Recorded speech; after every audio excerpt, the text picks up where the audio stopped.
Good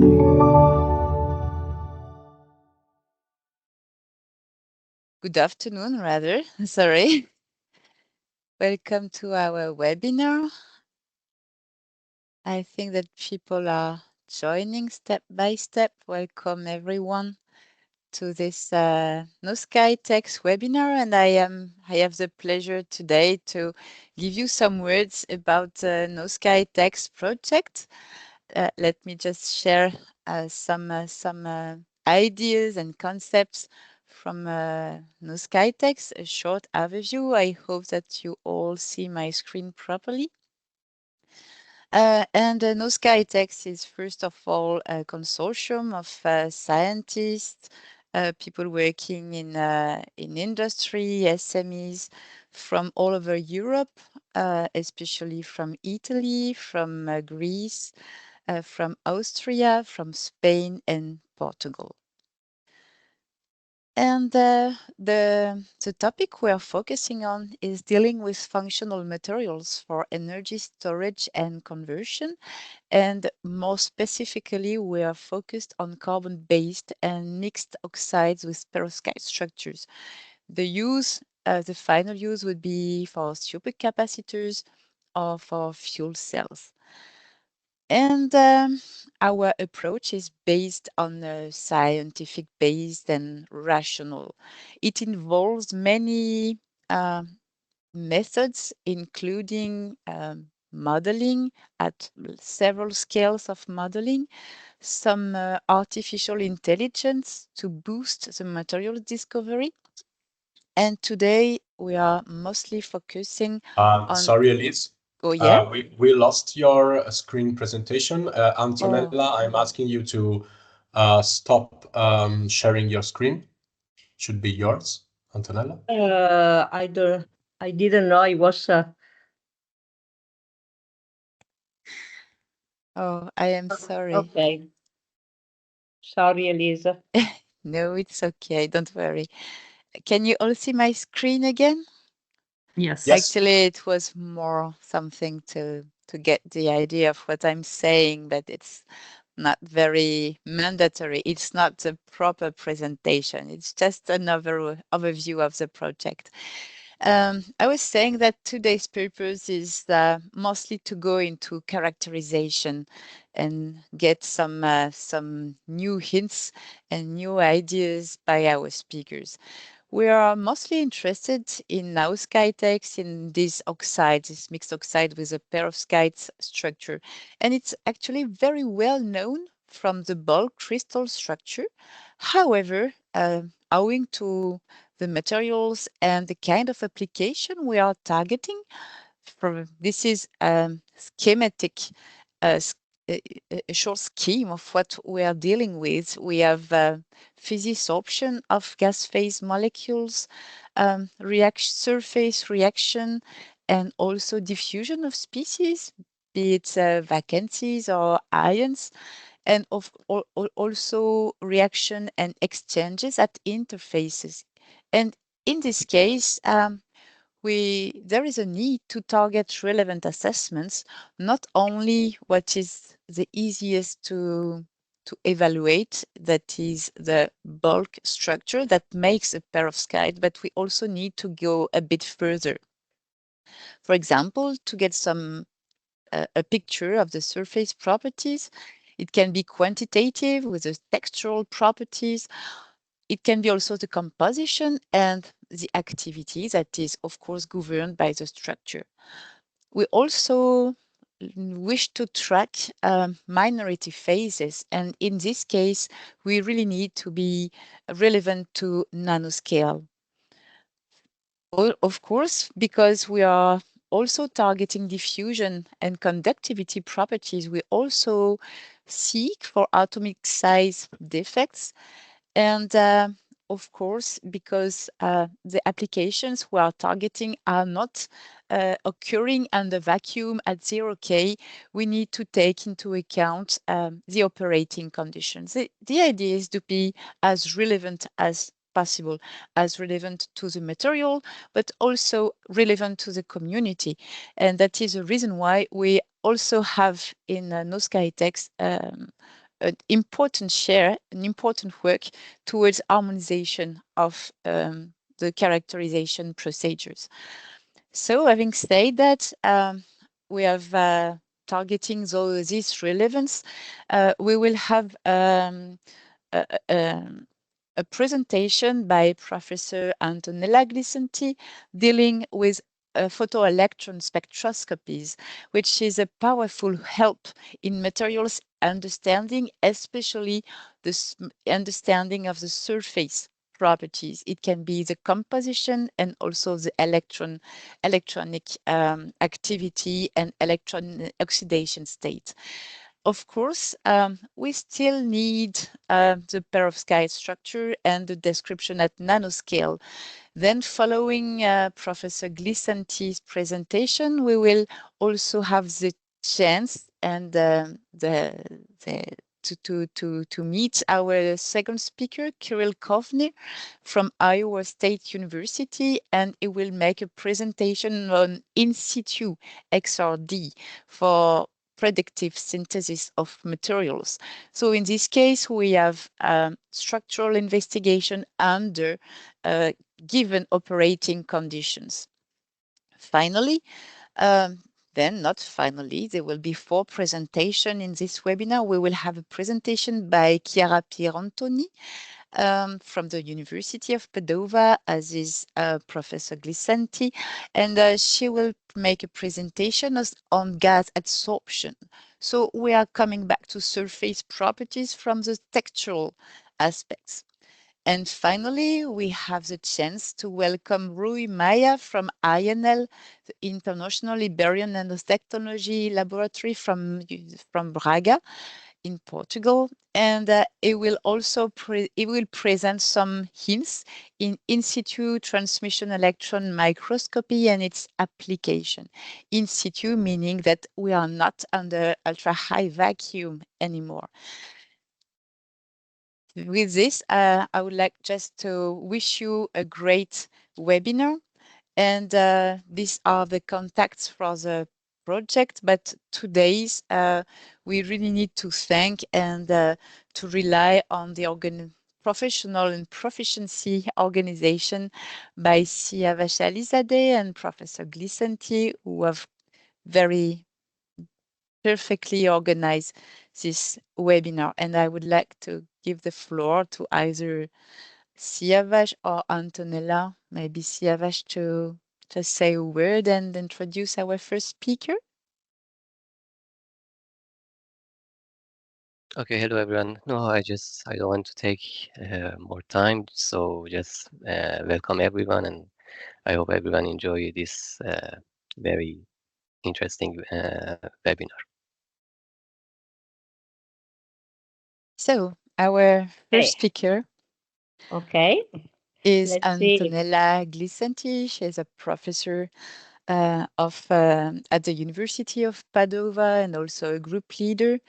She has a strong experience in XPS photoelectron spectroscopy and also on fuel cells material, catalytic materials.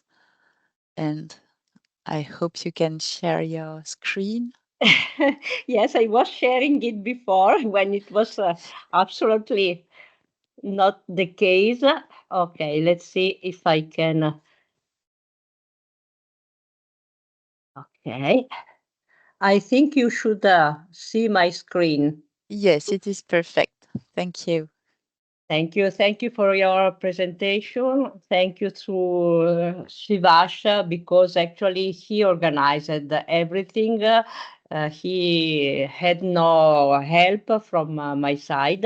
So thank you again. Today, I wish to speak you about XPS, which is one of the technique I like much better, and I think can be very useful in material study. I think that there is no way to better begin this presentation that with these pictures.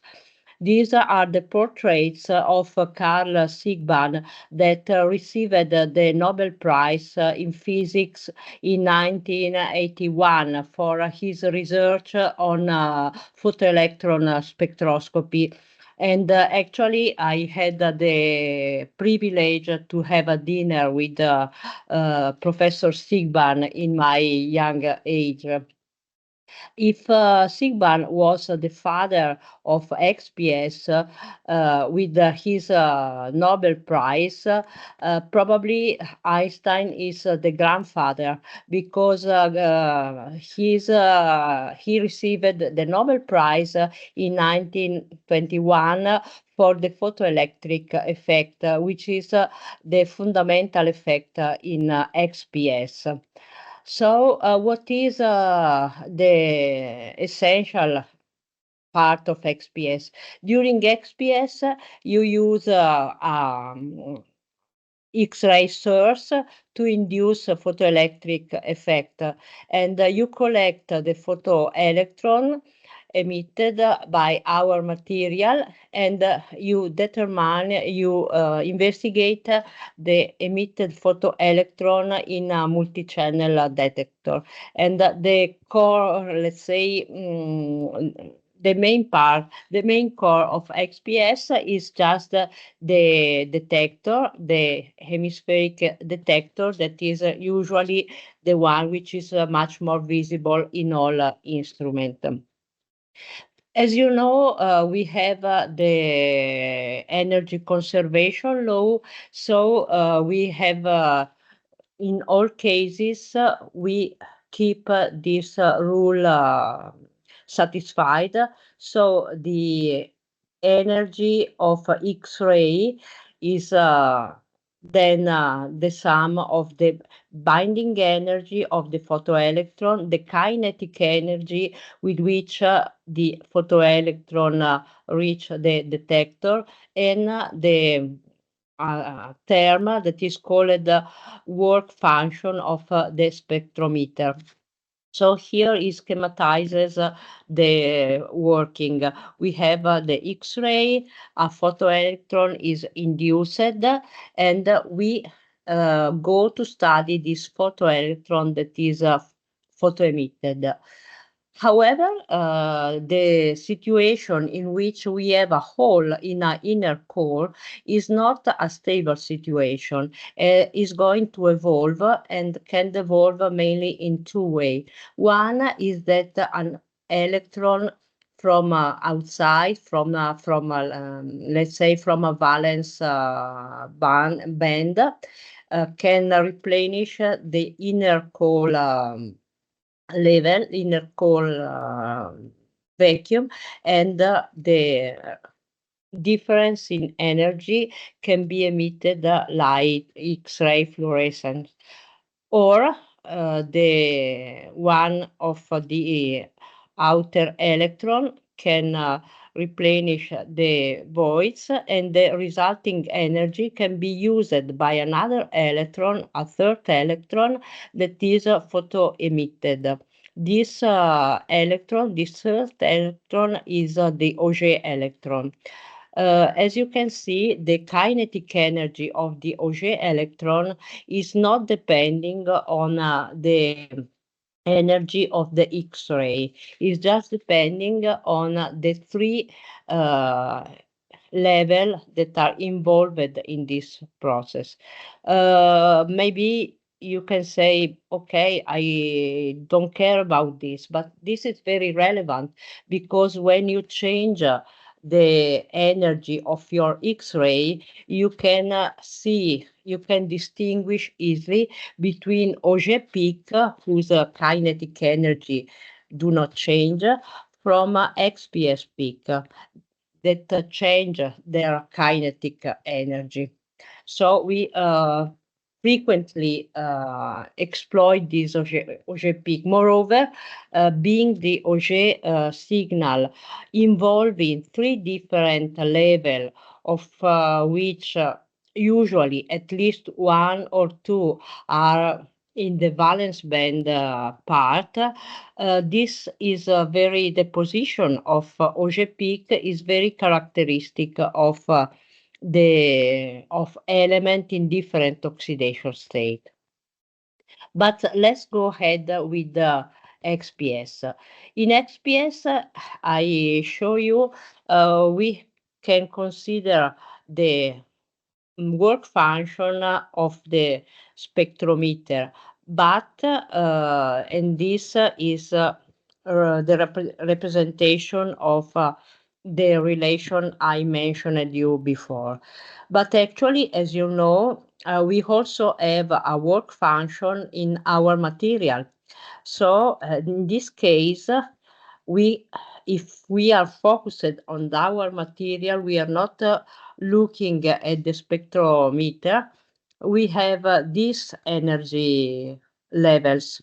So we can refer to the Fermi level, and we have our kinetic energy of the photoelectron that will be depending on the work function of the sample.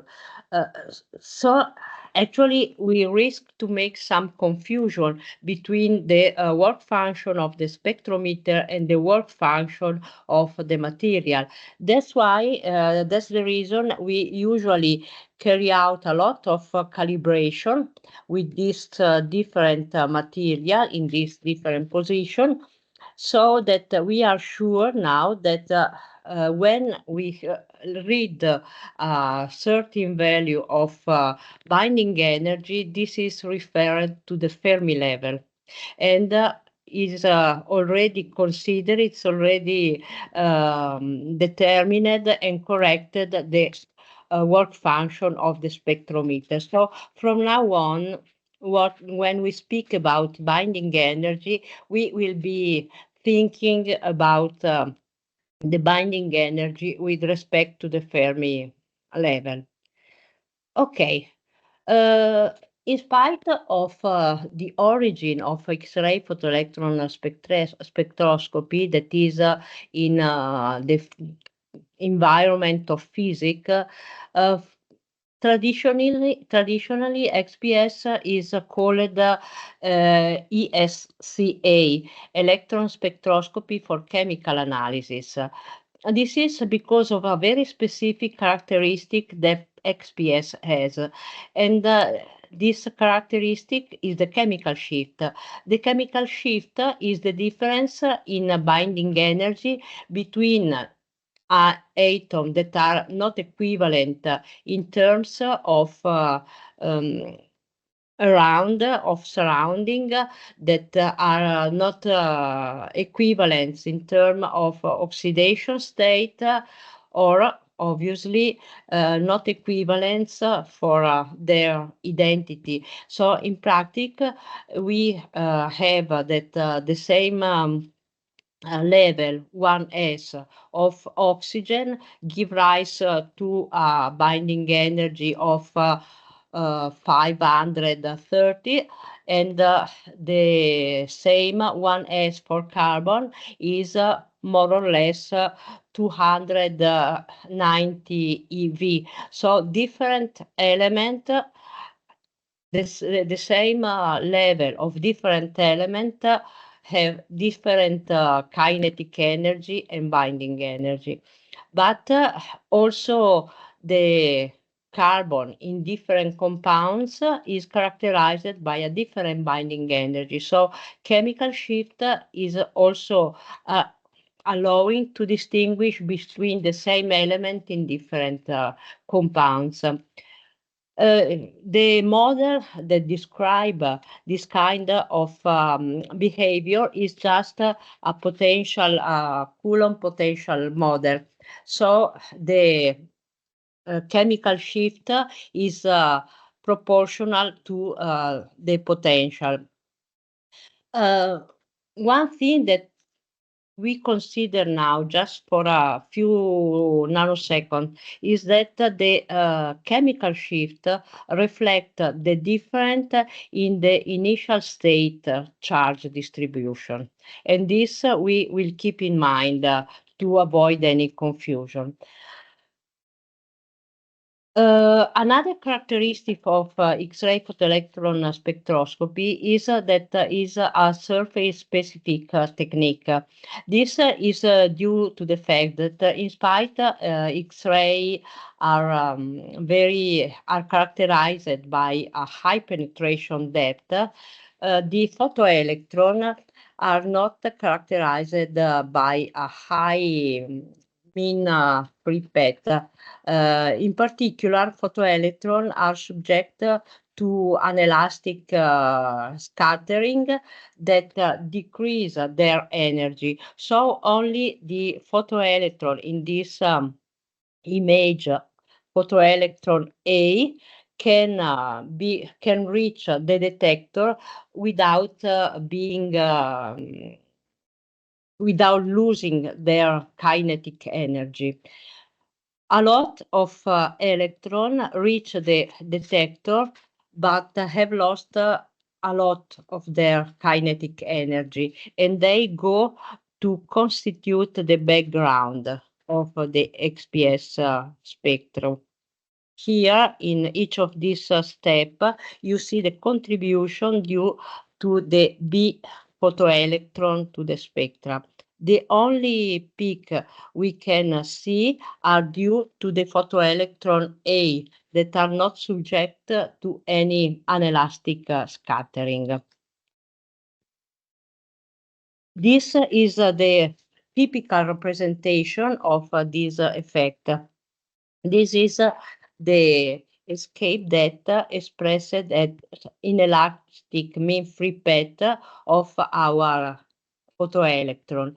As you can see here, this inelastic mean free path indicated with the lambda is a function of kinetic energy. This has to be kept in mind. That the kinetic energy is a strong way to reduce or enhance the inelastic mean free path. That means the amount of sample, the depth from which the photoelectron can derive. One thing that has to be memorized is that the inelastic mean free path is a function of the material that take into consideration the matrix effect and so on. But the depth with which we can investigate a material is a more complex concept that also take into consideration the instrumental aspect. So let's keep distant these two aspects, the inelastic mean free path and the depth of characterization.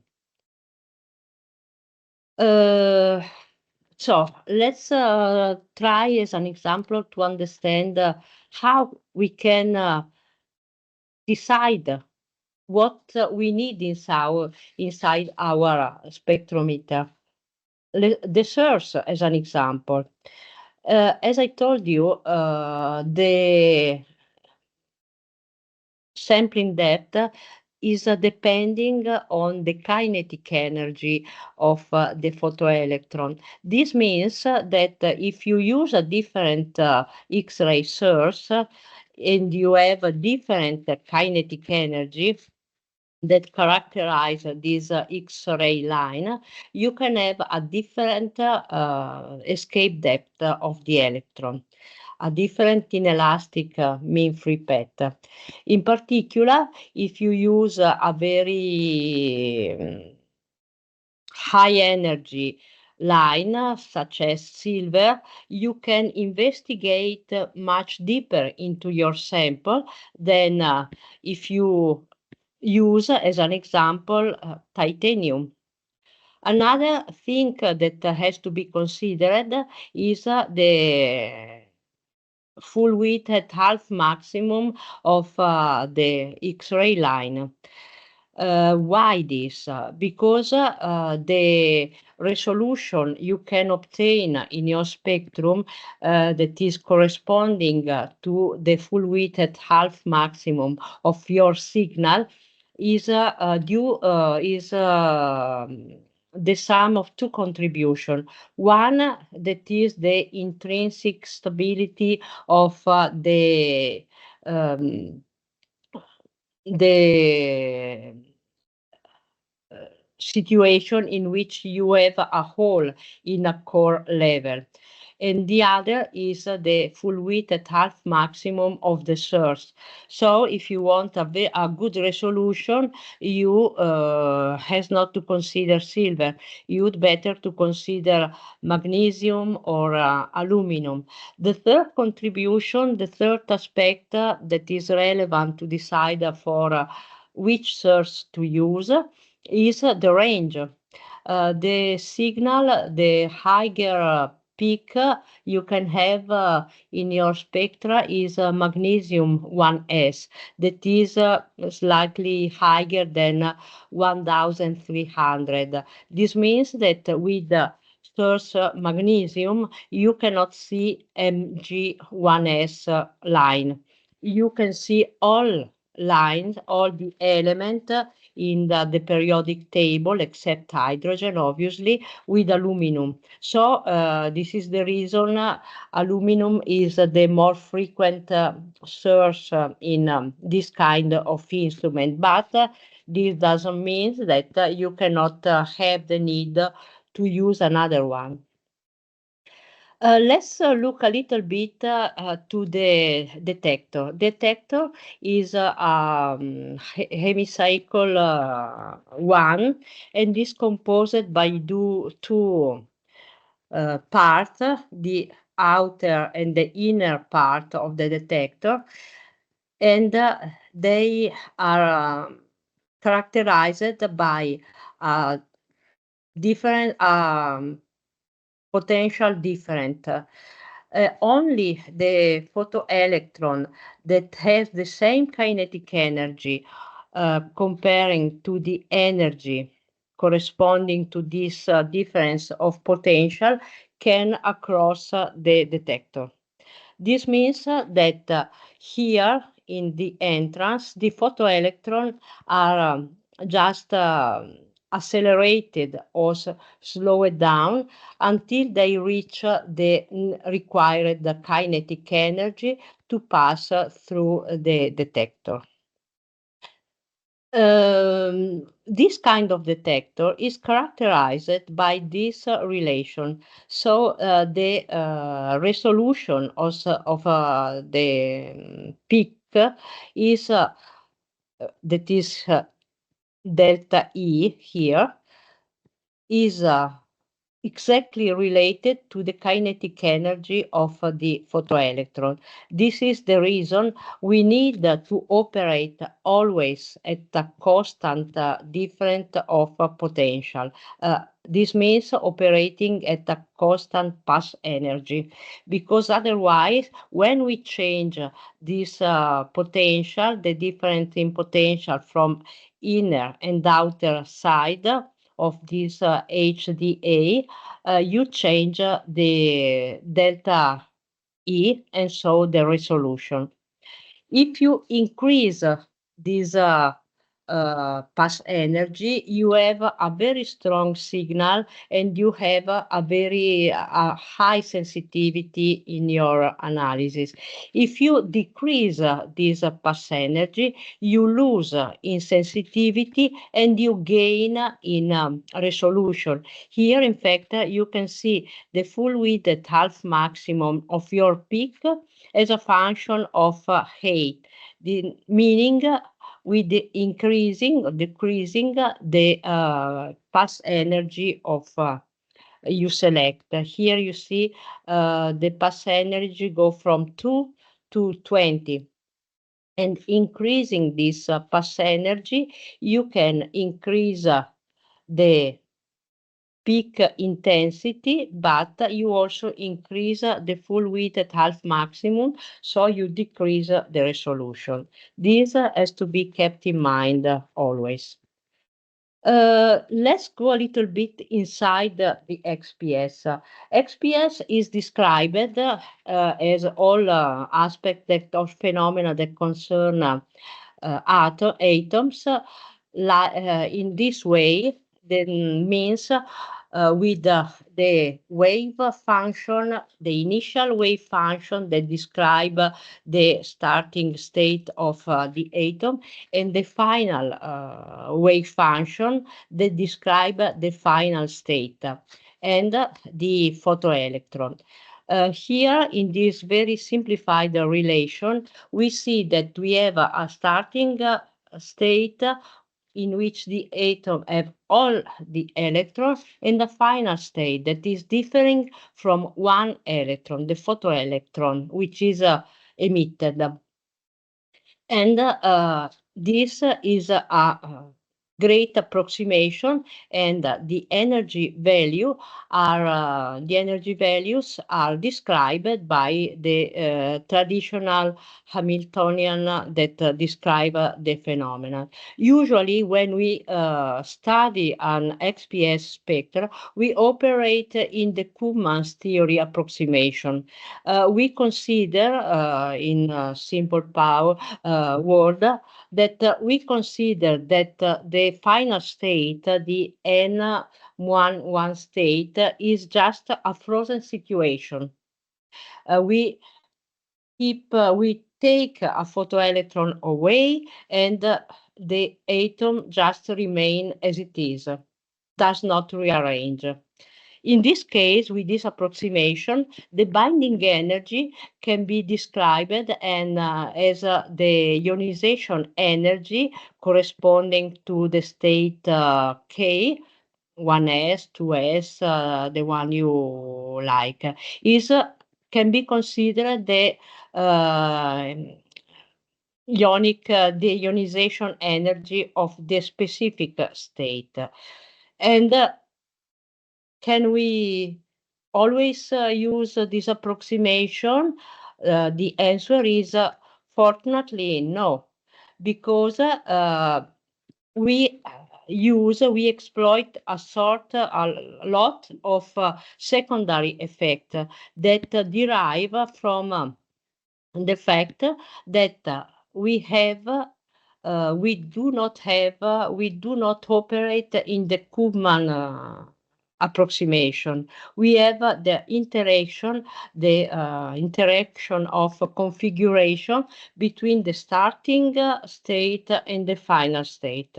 This possible interaction of configuration give rise to plasmons, to shake up, to asymmetry of peak, and we usually exploit this feature to identify with precision particular oxidation state.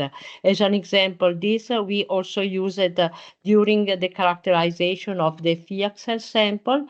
In that case, we had nickel oxide, and this shake-up is characteristic of nickel in 2 oxidation state. So actually, we act as we are in a Kuhlmann approximation, but we exploit all the not Kuhlmann effect of this interaction. Another thing is the quantitative analysis. If we see the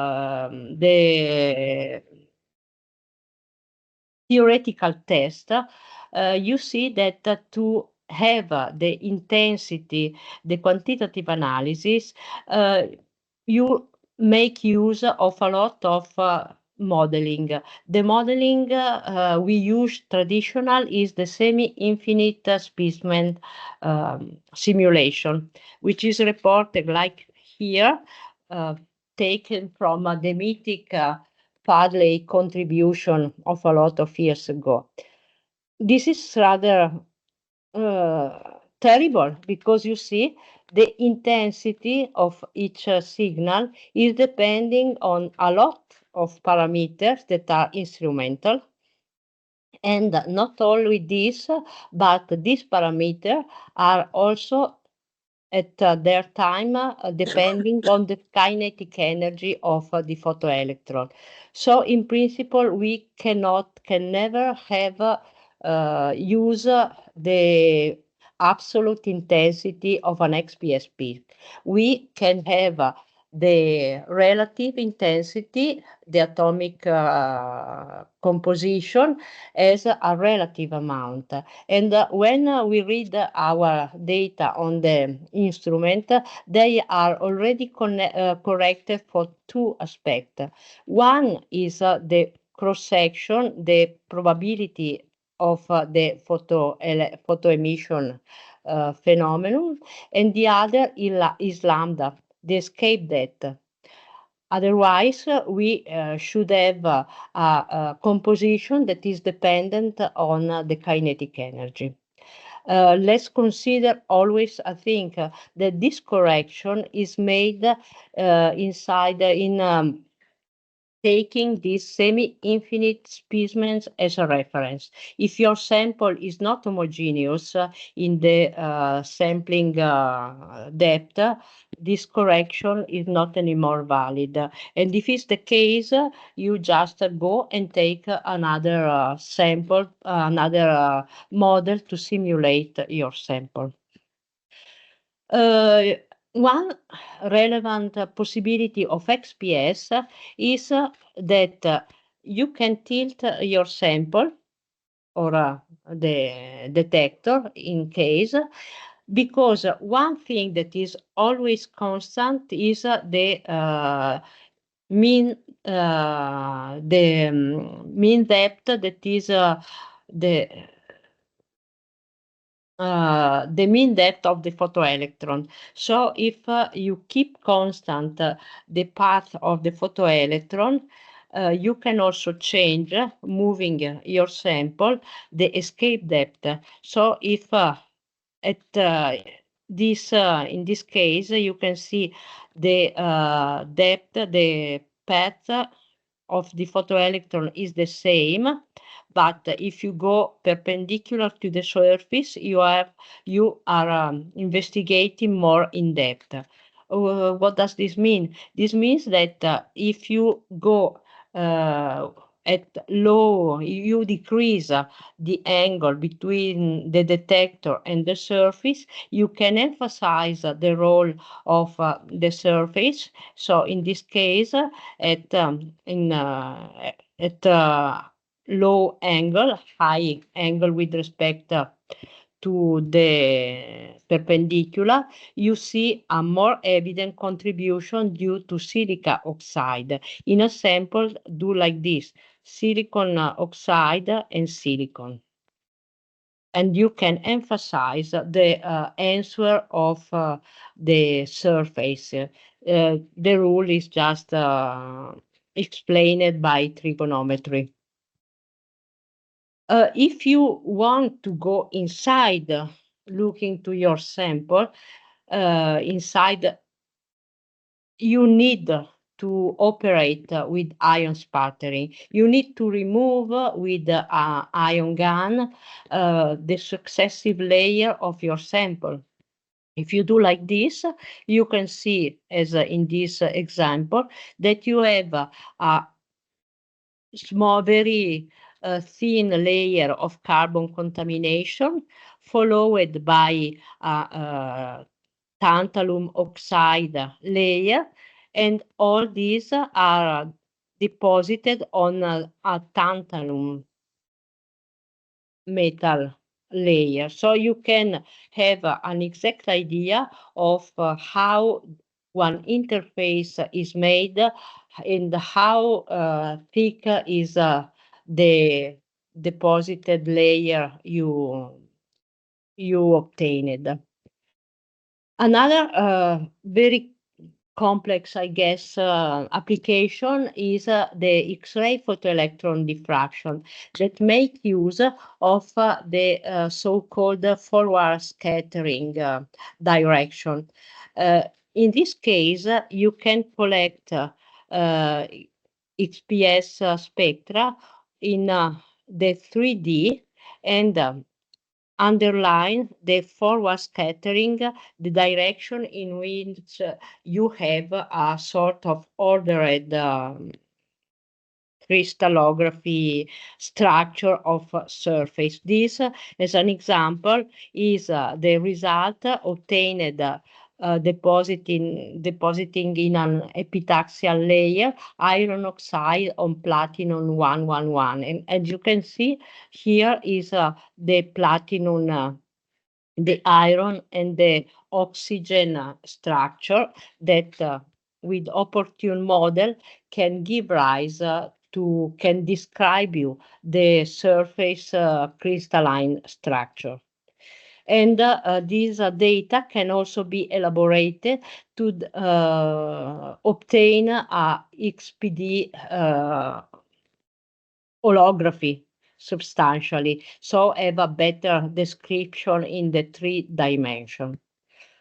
I call it this intervention photoelectron spectroscopies because at least we have to mention the ultraviolet photoelectron spectroscopy. In ultraviolet photoelectron spectroscopy, we use as source traditionally helium-1 or helium-2, depending on what we want to see.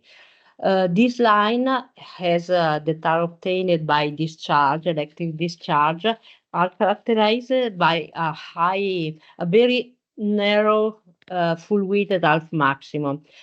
So in principle, these are very, very high resolution line. But as you can see, the energy is around 20 or 40 eV. This means that you can only have an answer from the density of a state, from the valence band of your material. In particular, you can have the density of occupied states. The problem here are in getting exactly the energy of cutoff and the Fermi energy. There are several ways to do this, which is using fitting, which is applying a bias, and sometimes you are required to deposit a thin drop of gold to be sure of the Fermi level. But if you have the opportunity, UPS is very relevant to say you something about the outer level. These are represented mainly the difference resolution and full width and the sampling depth. UPS having a very low kinetic energy is very, very surface specific. So give you information about 2-3 nanometer at the maximum. Yes, just to end the presentation, XPS, I never said this before, but is a ultra high vacuum technique. Why? Because we need to minimize the inelastic scattering of electron. We have to avoid that photoelectron can collide with a molecule present in the air, and this require you -5 range. And we have to avoid contamination, surface contamination, otherwise you only see the contaminants. This seems to originate a big gap between XPS and real surface, and that's why some very lucky person also in our consortium have a near ambient pressure X-ray photoelectron spectroscopy with which sample can be investigated also more or less to the ambient pressure, but that's another story. So I'm done with my presentation, and thank you for your attention.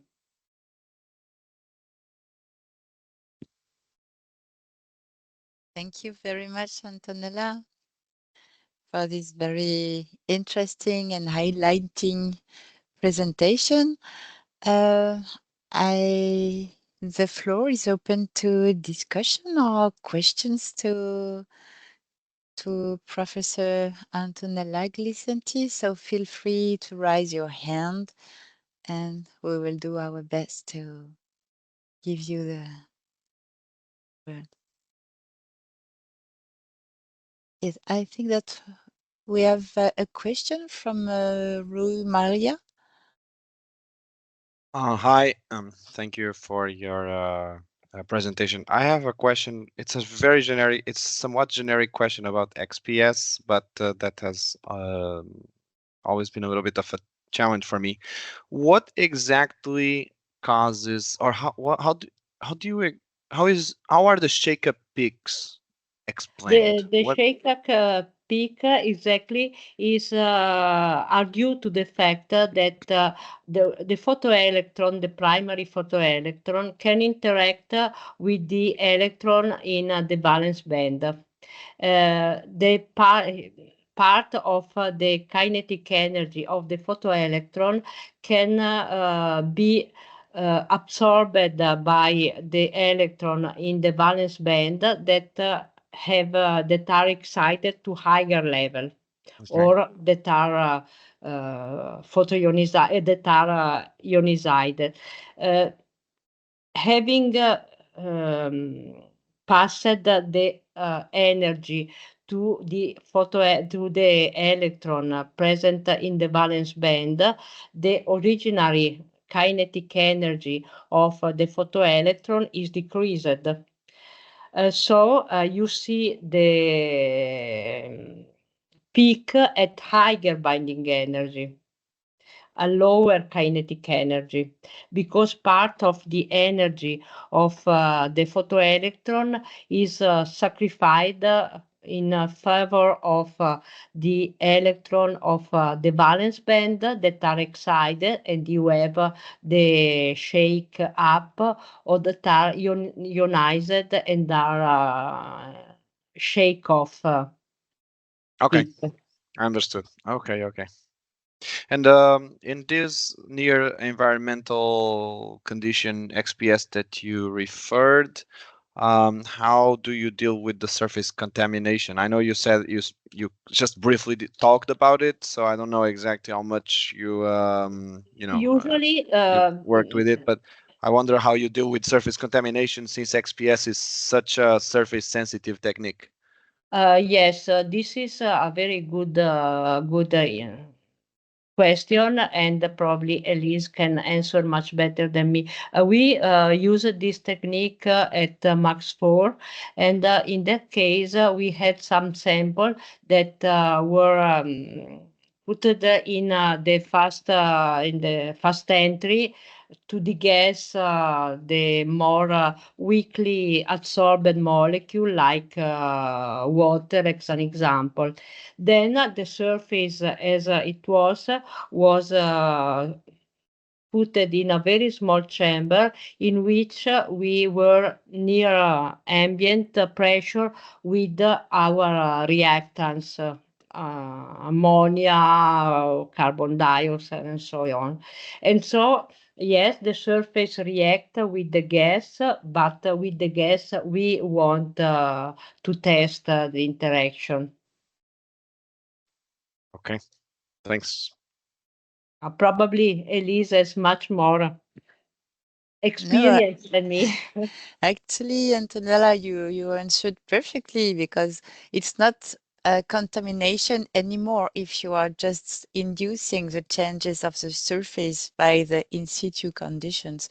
So of course you will remain sensitive to the surface, but in this case it's not a contamination you wish to avoid. It's Mm-hmm. a surface modification that has a meaning for the investigation we are Of doing. course. So Yeah, this is, I think, very, sorry, I'll stop and give the stage to other people, but this is very interesting from a in situ gas experiment point of view, which I deal with. So that's why I was curious about that. Yeah, thanks. It's a very, We have about relevant, yes. It's very nice to see the reaction as they are cascading on the surface. We also have another couple of questions. So the first question is from Venkatesh. How gold coating helps in doing UPS measurements? Yes, sometime you can have some problem, particularly as an example in semiconductor, in which, in principle, you cannot even define a Fermi level. So if you put a gold drop that is in electrical continuity with your sample, you record your UPS and you can know exactly, because you know where the Fermi edge of gold is. You can fix there your zero, your Fermi level, and then is easier because you know the energy of your source is easier to determine the work function and see the cutoff. To see the cutoff, it's very useful to put a bias. So the cutoff is very rapid and you can get a significant intercept with the binding energy. And if you have a drop of gold, then you have exactly the Fermi level. Okay, we have many questions, so I'll try to be very quick. So Antonella, please, if you can be quick too. So how complementary are XPD and XRD techniques for quantitatively analyzing phases in crystalline materials? XPD only allow you to determine the crystalline phase if you have a perfect crystal, traditionally a single crystal. Angular resolved is working the same for amorphous or polycrystalline material. They are two different techniques. Okay, then we have three other questions. Elise, if you want, I can read them, or you want us to go further? Sorry. Let's try. Let's try. Yes, you Okay, can read okay. the question. So And Mariam Basgir asked you, Antonella, could you explain the different considerations we should apply when our sample has nanostructure compared to macrostructure? Yes, this is another important question I didn't mention. But if you have a nano material, let's say, let's suppose we have a piece of gold. A piece of gold. In the piece of gold, the electron are delocalized in all the piece of the metal. If you have a nanoparticle, then your electrons are concentrated in the cluster. So this means that in some way the nanoparticles are much more rich in electron than is the gold piece of gold. What you expect? You expect to have a binding energy of gold nanoparticle that is lower with respect to the peak position of gold, of the macroscopic gold, because you have a charge focused in a very small amount of atoms. Thank you, Antonella. Then next question. Can a satellite peak be bigger in size than original peak? Yes. This is very strange, is very unusual. The maximum I've seen in my XPS life is that is the same height. But right. in principle, There's another question from Neslihan Akshay. Is it possible to determine the VBO and CBO with UPS if we have a heterojunction structure? If it is yes, could you explain it a little bit? How can we do that? This is a little bit difficult, and this a little bit difficult question. Maybe we can contact each other, because yes, the answer is yes, but you have to be very careful of in determining the starting and ending point of your sample, of your spectrum. Moreover, you have to be sure of the electrical contact, and you need a very clean surface. But Okay. we can arrange a more detailed answer if you write me. Okay. So we have two other questions. One is from Fotios. How relevant is XPS for nanoporous materials? I'm afraid that XPS is not really able, in my opinion, to valorize the porosity of the material, because for XPS everything is surface. XPS is not able to see inside the pore, so I'm not sure that in this case XPS can give all the information. Okay, so last question before going forward from Danilo. It is well known that XPS is useful to differentiate distinct oxidation states between the same element. My question is, how is the sensitivity in the ratio for this kind of measurement? Let's say, if I have a mixture of MO3 and MO4.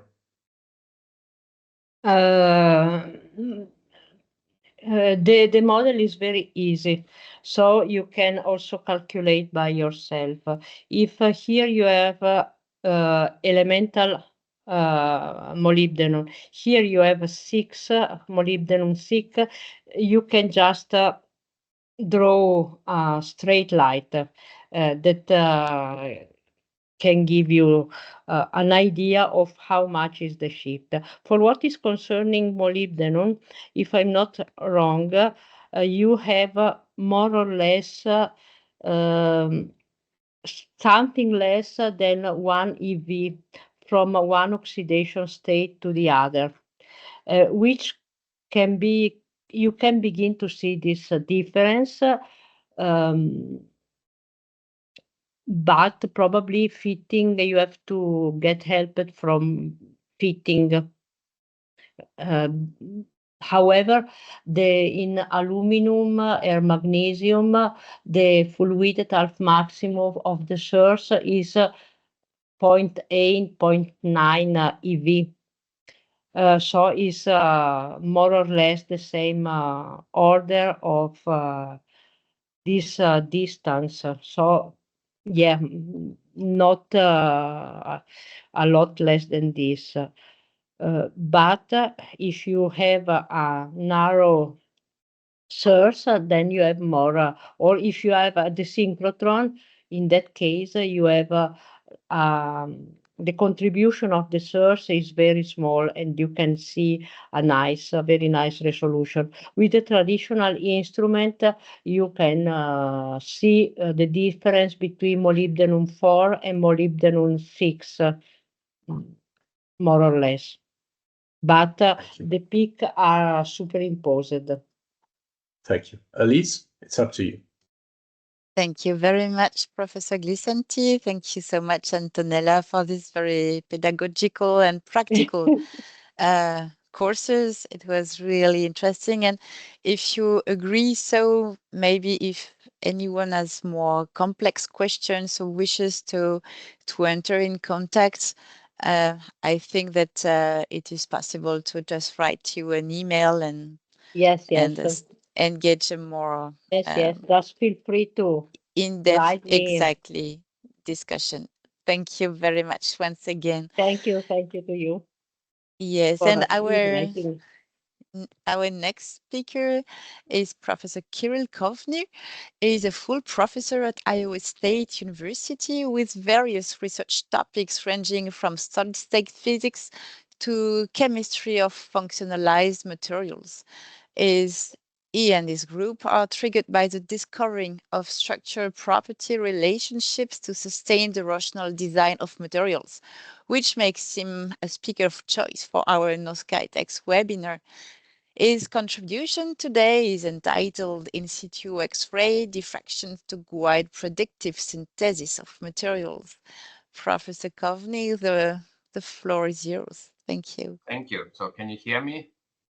Yes, we can hear you perfectly. Great. Let me I share guess you will need to screen. share your screen, yes? Oops.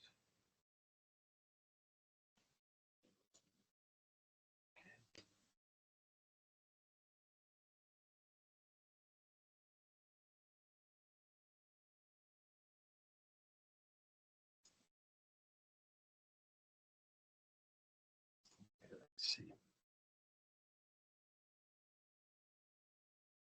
There it comes. That's perfect. Thank you. Okay, so can you see it well? Yes, Great. perfectly. So thank you for the nice introduction. And again, my name is Kirill Kovner. I am from Iowa State University, and I will talk a little bit about X-ray diffraction. So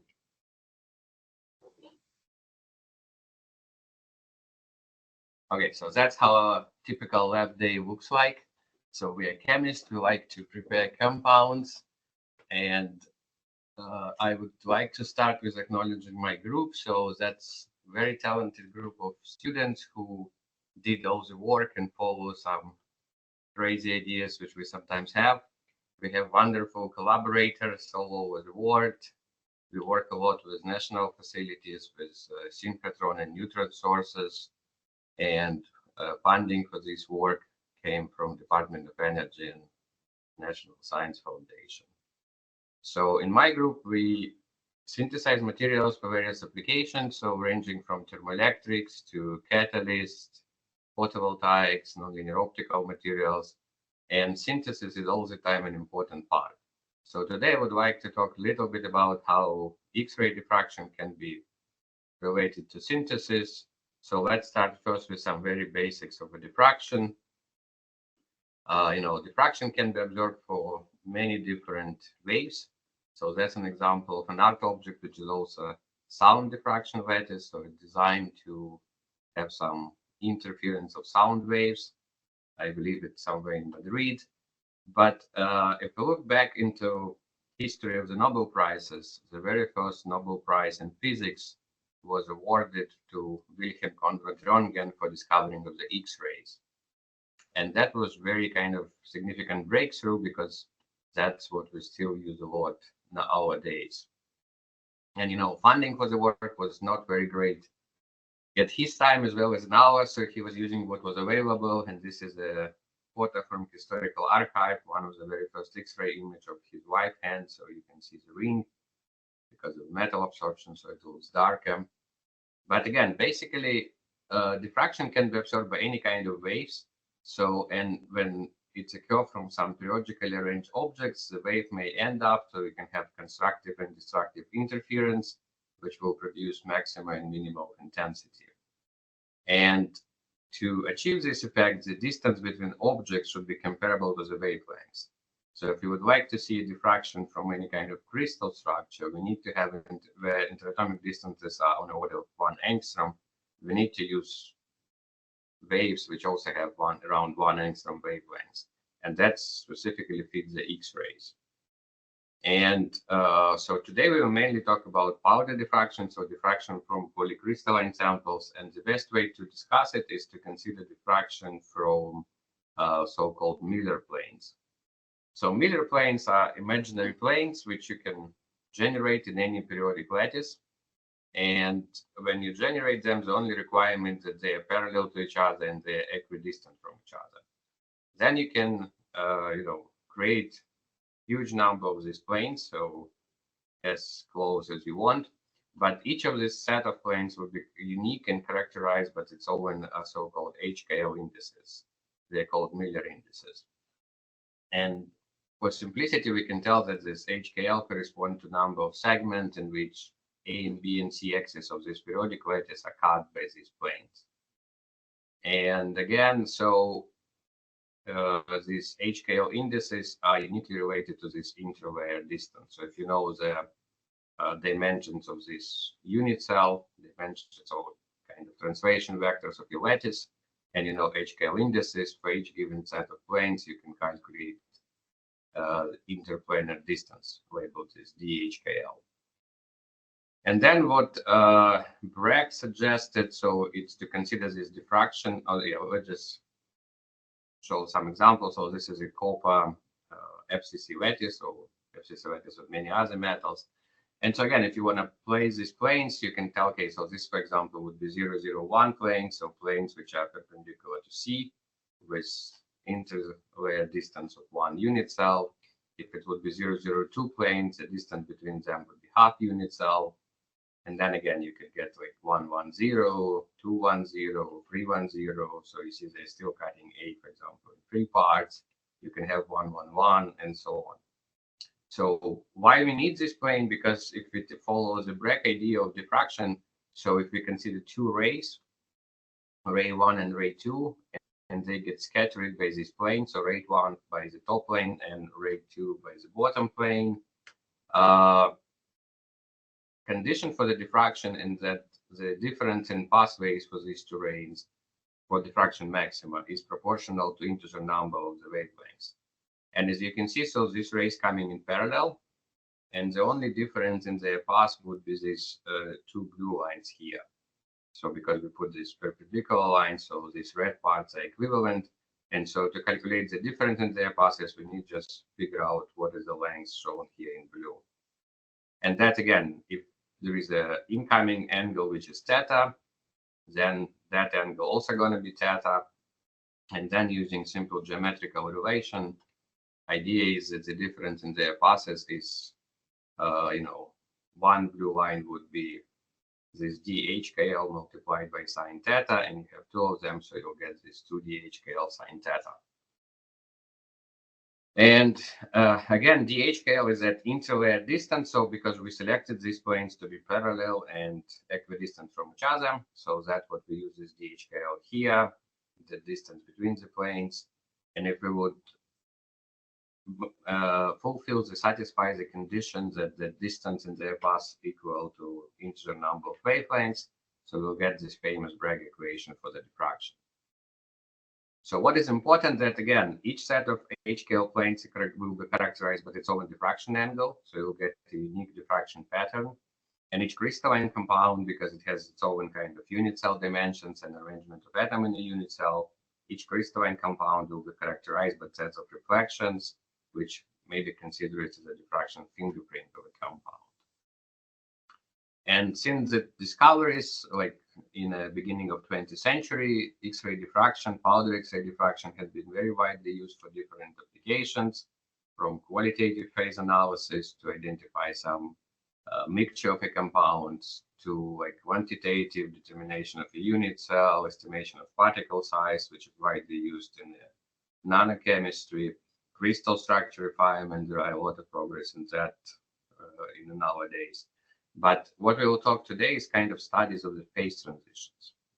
And again, there are very soon after discoveries of X-ray and appearance of application, so scientists started to look in the phase transition. So here are maybe a couple of relatively early papers in that topic. So in 1938, it was Jacobs who did studies of silver iodide under high pressure using X-ray diffraction, so how it transformed from one to another verification.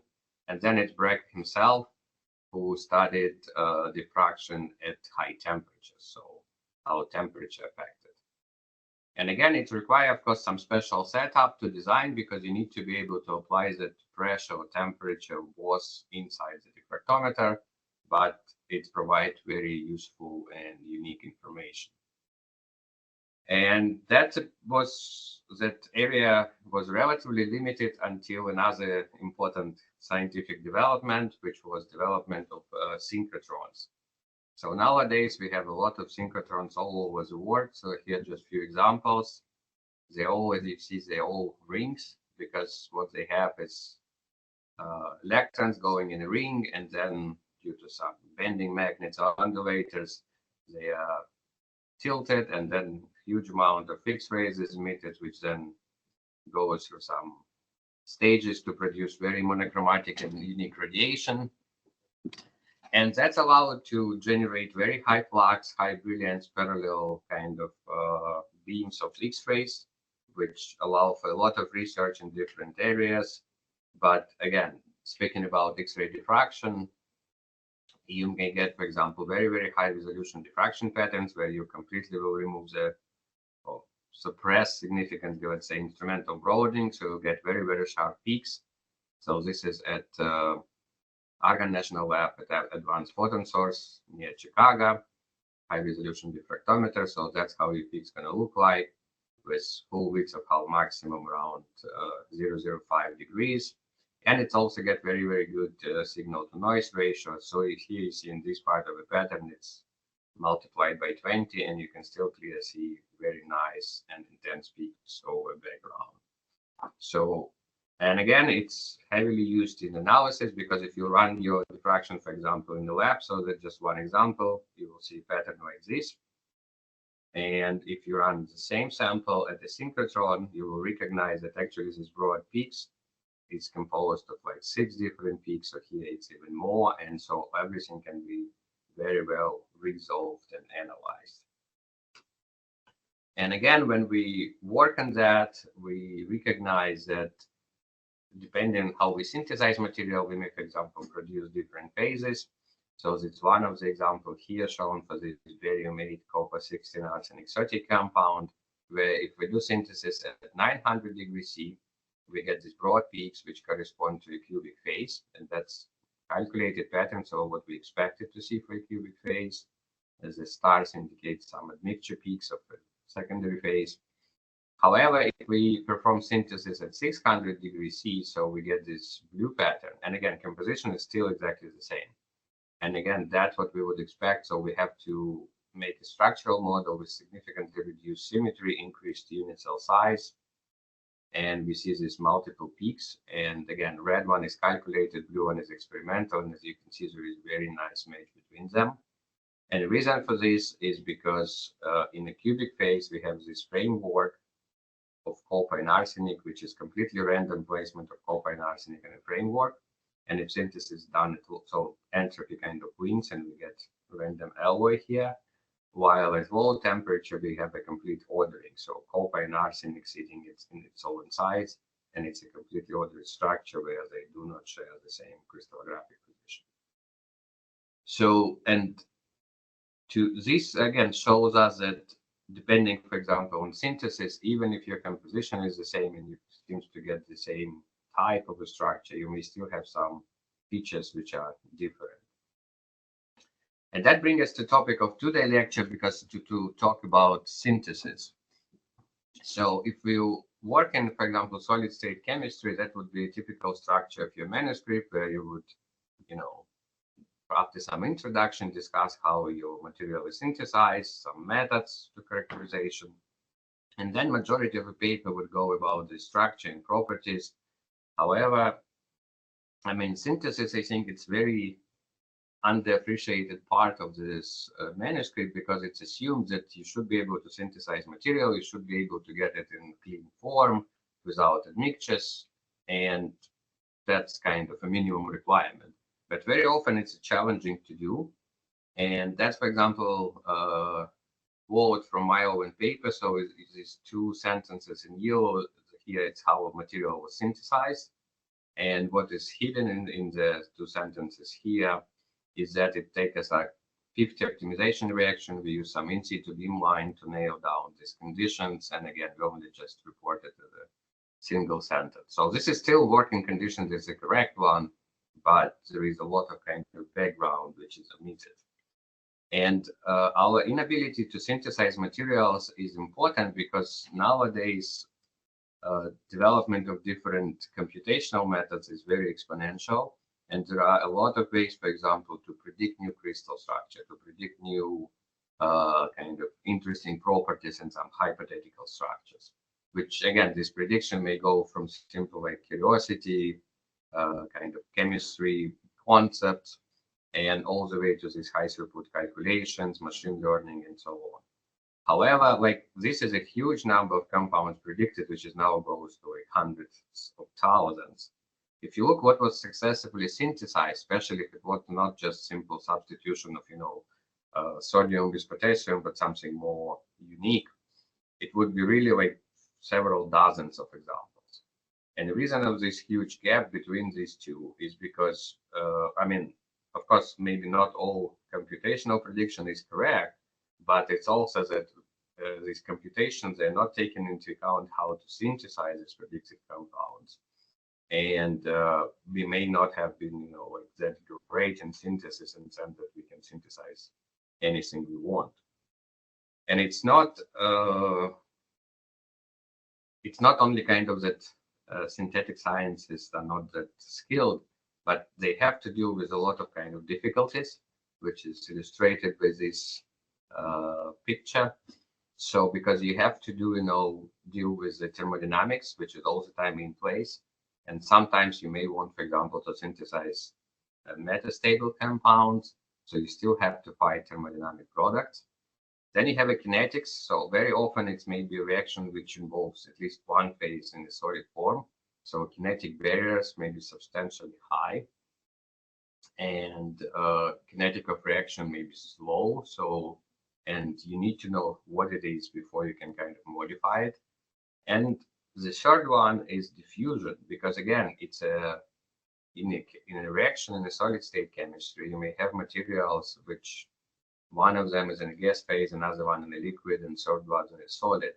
And even the mixing and physical contact between them is not that great because they may segregate from one another in your reaction container, and you may not get to any kind of thermodynamic equilibrium just because of that issues. So you need to fight all of this. And the last one, which is, the most difficult one, is to get funding, because if you would like just to do some synthetic work for method of synthesis, it's typically not considered to be that exciting because, if you talk about materials, applications, some new physics, that's all the time much more fundable than just to tell that we will study fundamentals of synthesis. But yet this is very kind of useful part. And you can look at this picture and imagine this is graduate students doing some work, and that's a PI who provides some ideas about synthesis. But so in solid state synthesis, again, very often it's considered to be high temperature synthesis. Yes, so it's come from this metallurgy when you can melt all metal, get some liquid, and achieve kind of relatively homogeneous alloys.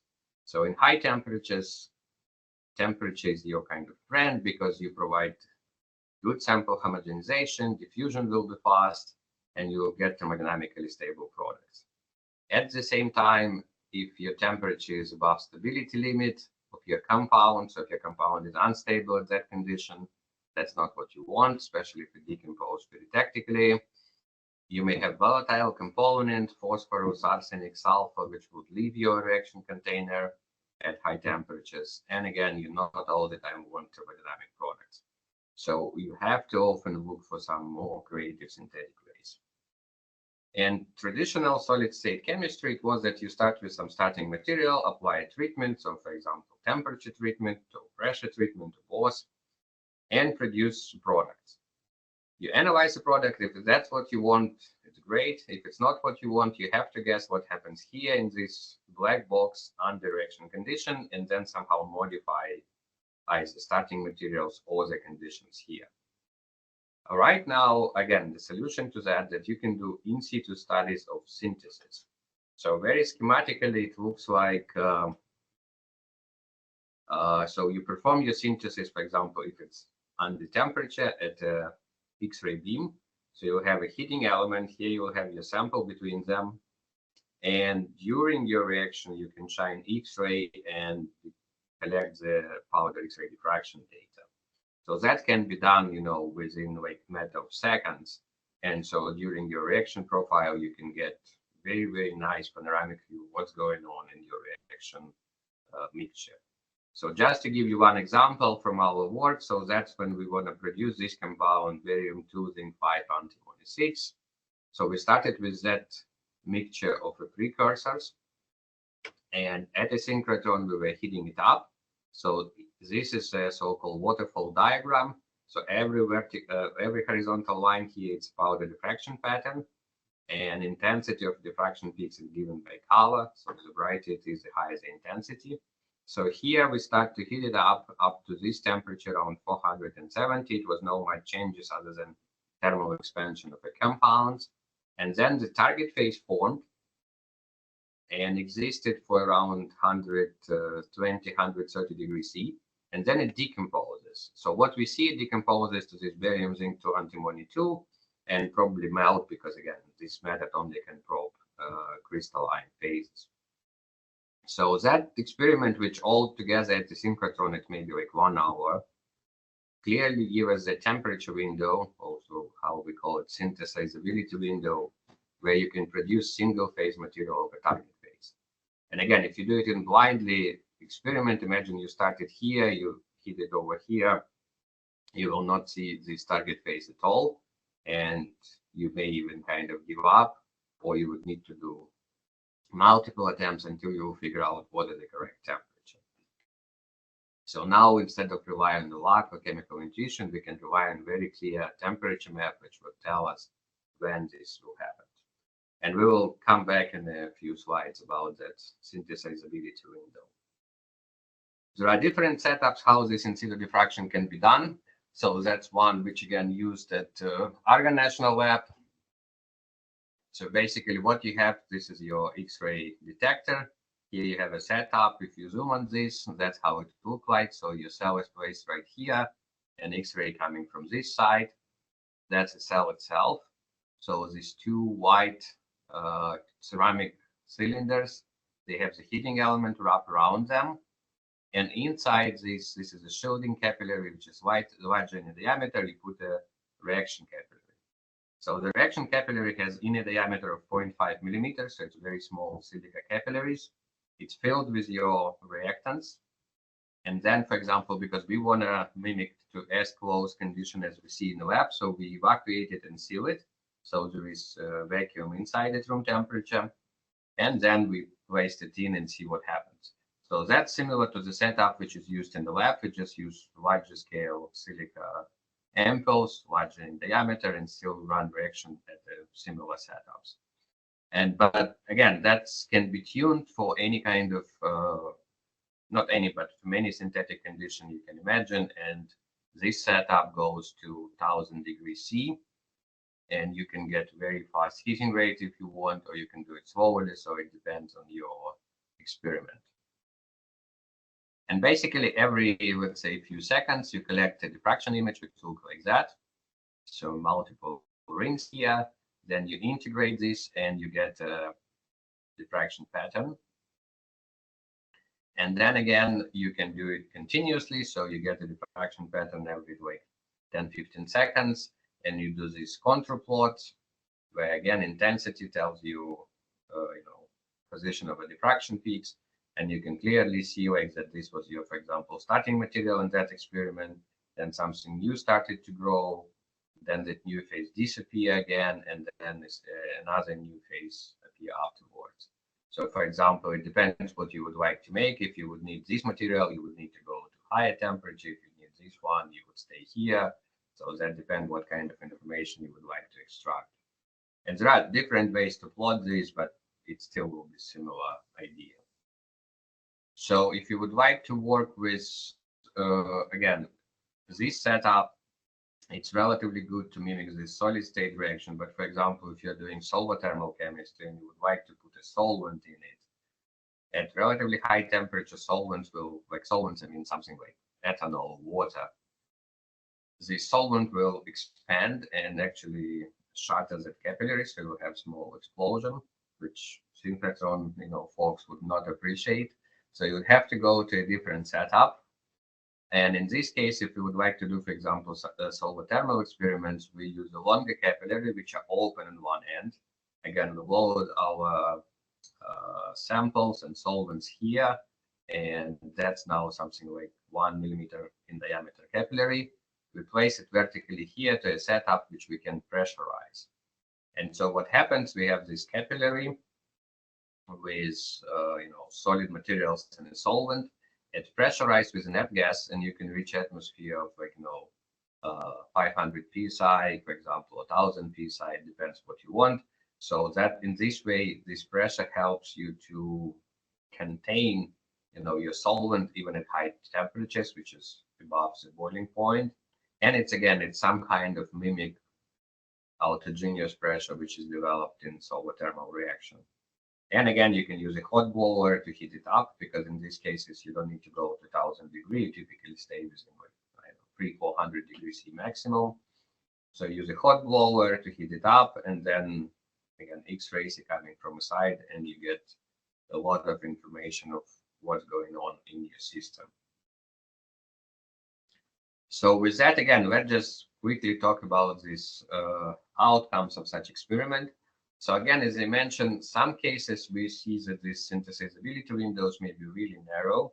So for example, for this phase, barium, copper, silicon 2p3, that synthesizability window is only 20 degrees. And so here are some precursors. The target phase form at 1,000 degrees. At 1,020, it melts. And again, if you cool the melt, this phase will not reform. It's pyritectic melting, where composition of the melt is different from composition of solid. So it's very kind of challenging. Imagine again, so without in situ data, we tried for 3 months to narrow down the condition how to synthesize this phase, and it was without any success. So we almost gave up. And then again, a simple couple of hours synchrotron experiment actually tell us what temperature to use, and we successfully synthesize that. So synthesizability window may be very narrow, which also tell us that maybe there are a lot of hidden phases which we may miss, because if you only do like discrete synthetic temperatures here, if you don't do that kind of screening of the system. However, that window, it's not a thermodynamic stability window, and that needs to be clearly emphasized. So again, if we go back to that example, we have the starting materials which reacted to form a target phase here, and then upon further heating, it formed another ternary phase and a melt. So that target phase, barium-2 zinc-5 antimony 6, by all our studies and by all computations, is a thermodynamically stable phase. It's stable all the way down to 0 Kelvin. So what we see here is not the thermodynamic stability range, is the bottom line here. So that T minimum of that synthesizability window is the temperature where precursors will react and form thermodynamically stable phase. So it's a temperature at which you can overcome activation barriers, kinetic barriers in this reaction. And then again, the high temperature in most cases is closer to thermodynamic stability. So in this case, it's indeed the decomposition of this phase to another ternary phase and melt. But it's also not necessarily the case, because what may happen that your phase may react with your container. So if you run it, for example, in silica capillary, another reason to see decomposition may be that side reaction, when your target phase will get engaged into chemical reaction with the container material. However, it's a very important range, because that synthesizability window, if you more or less mimic your laboratory condition, it actually tells you at what temperature, for example, you can synthesize a target phase. And that's really important. Okay, so in the remaining time, I would just would like to show a few examples how we use that in situ diffraction. And I would start with that story about lanthanum silicon P3, which is nicely illustrates synthetic challenges. So we were interested in how to synthesize this compound, lanthanum silicon P3. Moreover, we would like to know how to synthesize it with certain selectivity, because there are 2 polymers of this compound. And the only difference in the crystal structure of polymorph that in a high temperature polymorph, in this phosphorus layer, we have this square net of phosphorus atoms. And in a low temperature polymorph with the same composition, this square net distorts and we see one-dimensional zigzag chains. So we would like to synthesize each of these materials and look at their properties.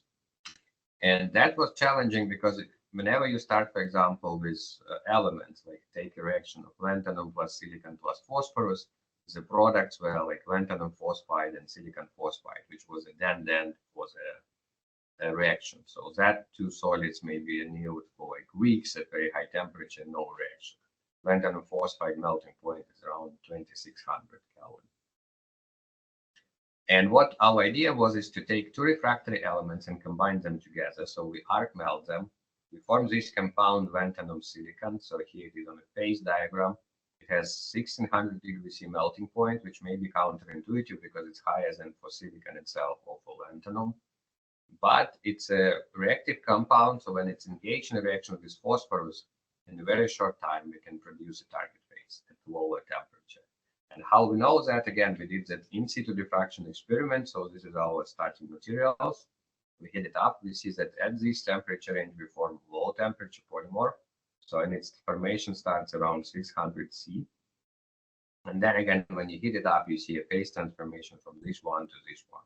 So you exactly know at which temperature you'll produce one polymorph, at which temperature you'll produce another one, and it tells you what is a good temperature, so you don't have to guess.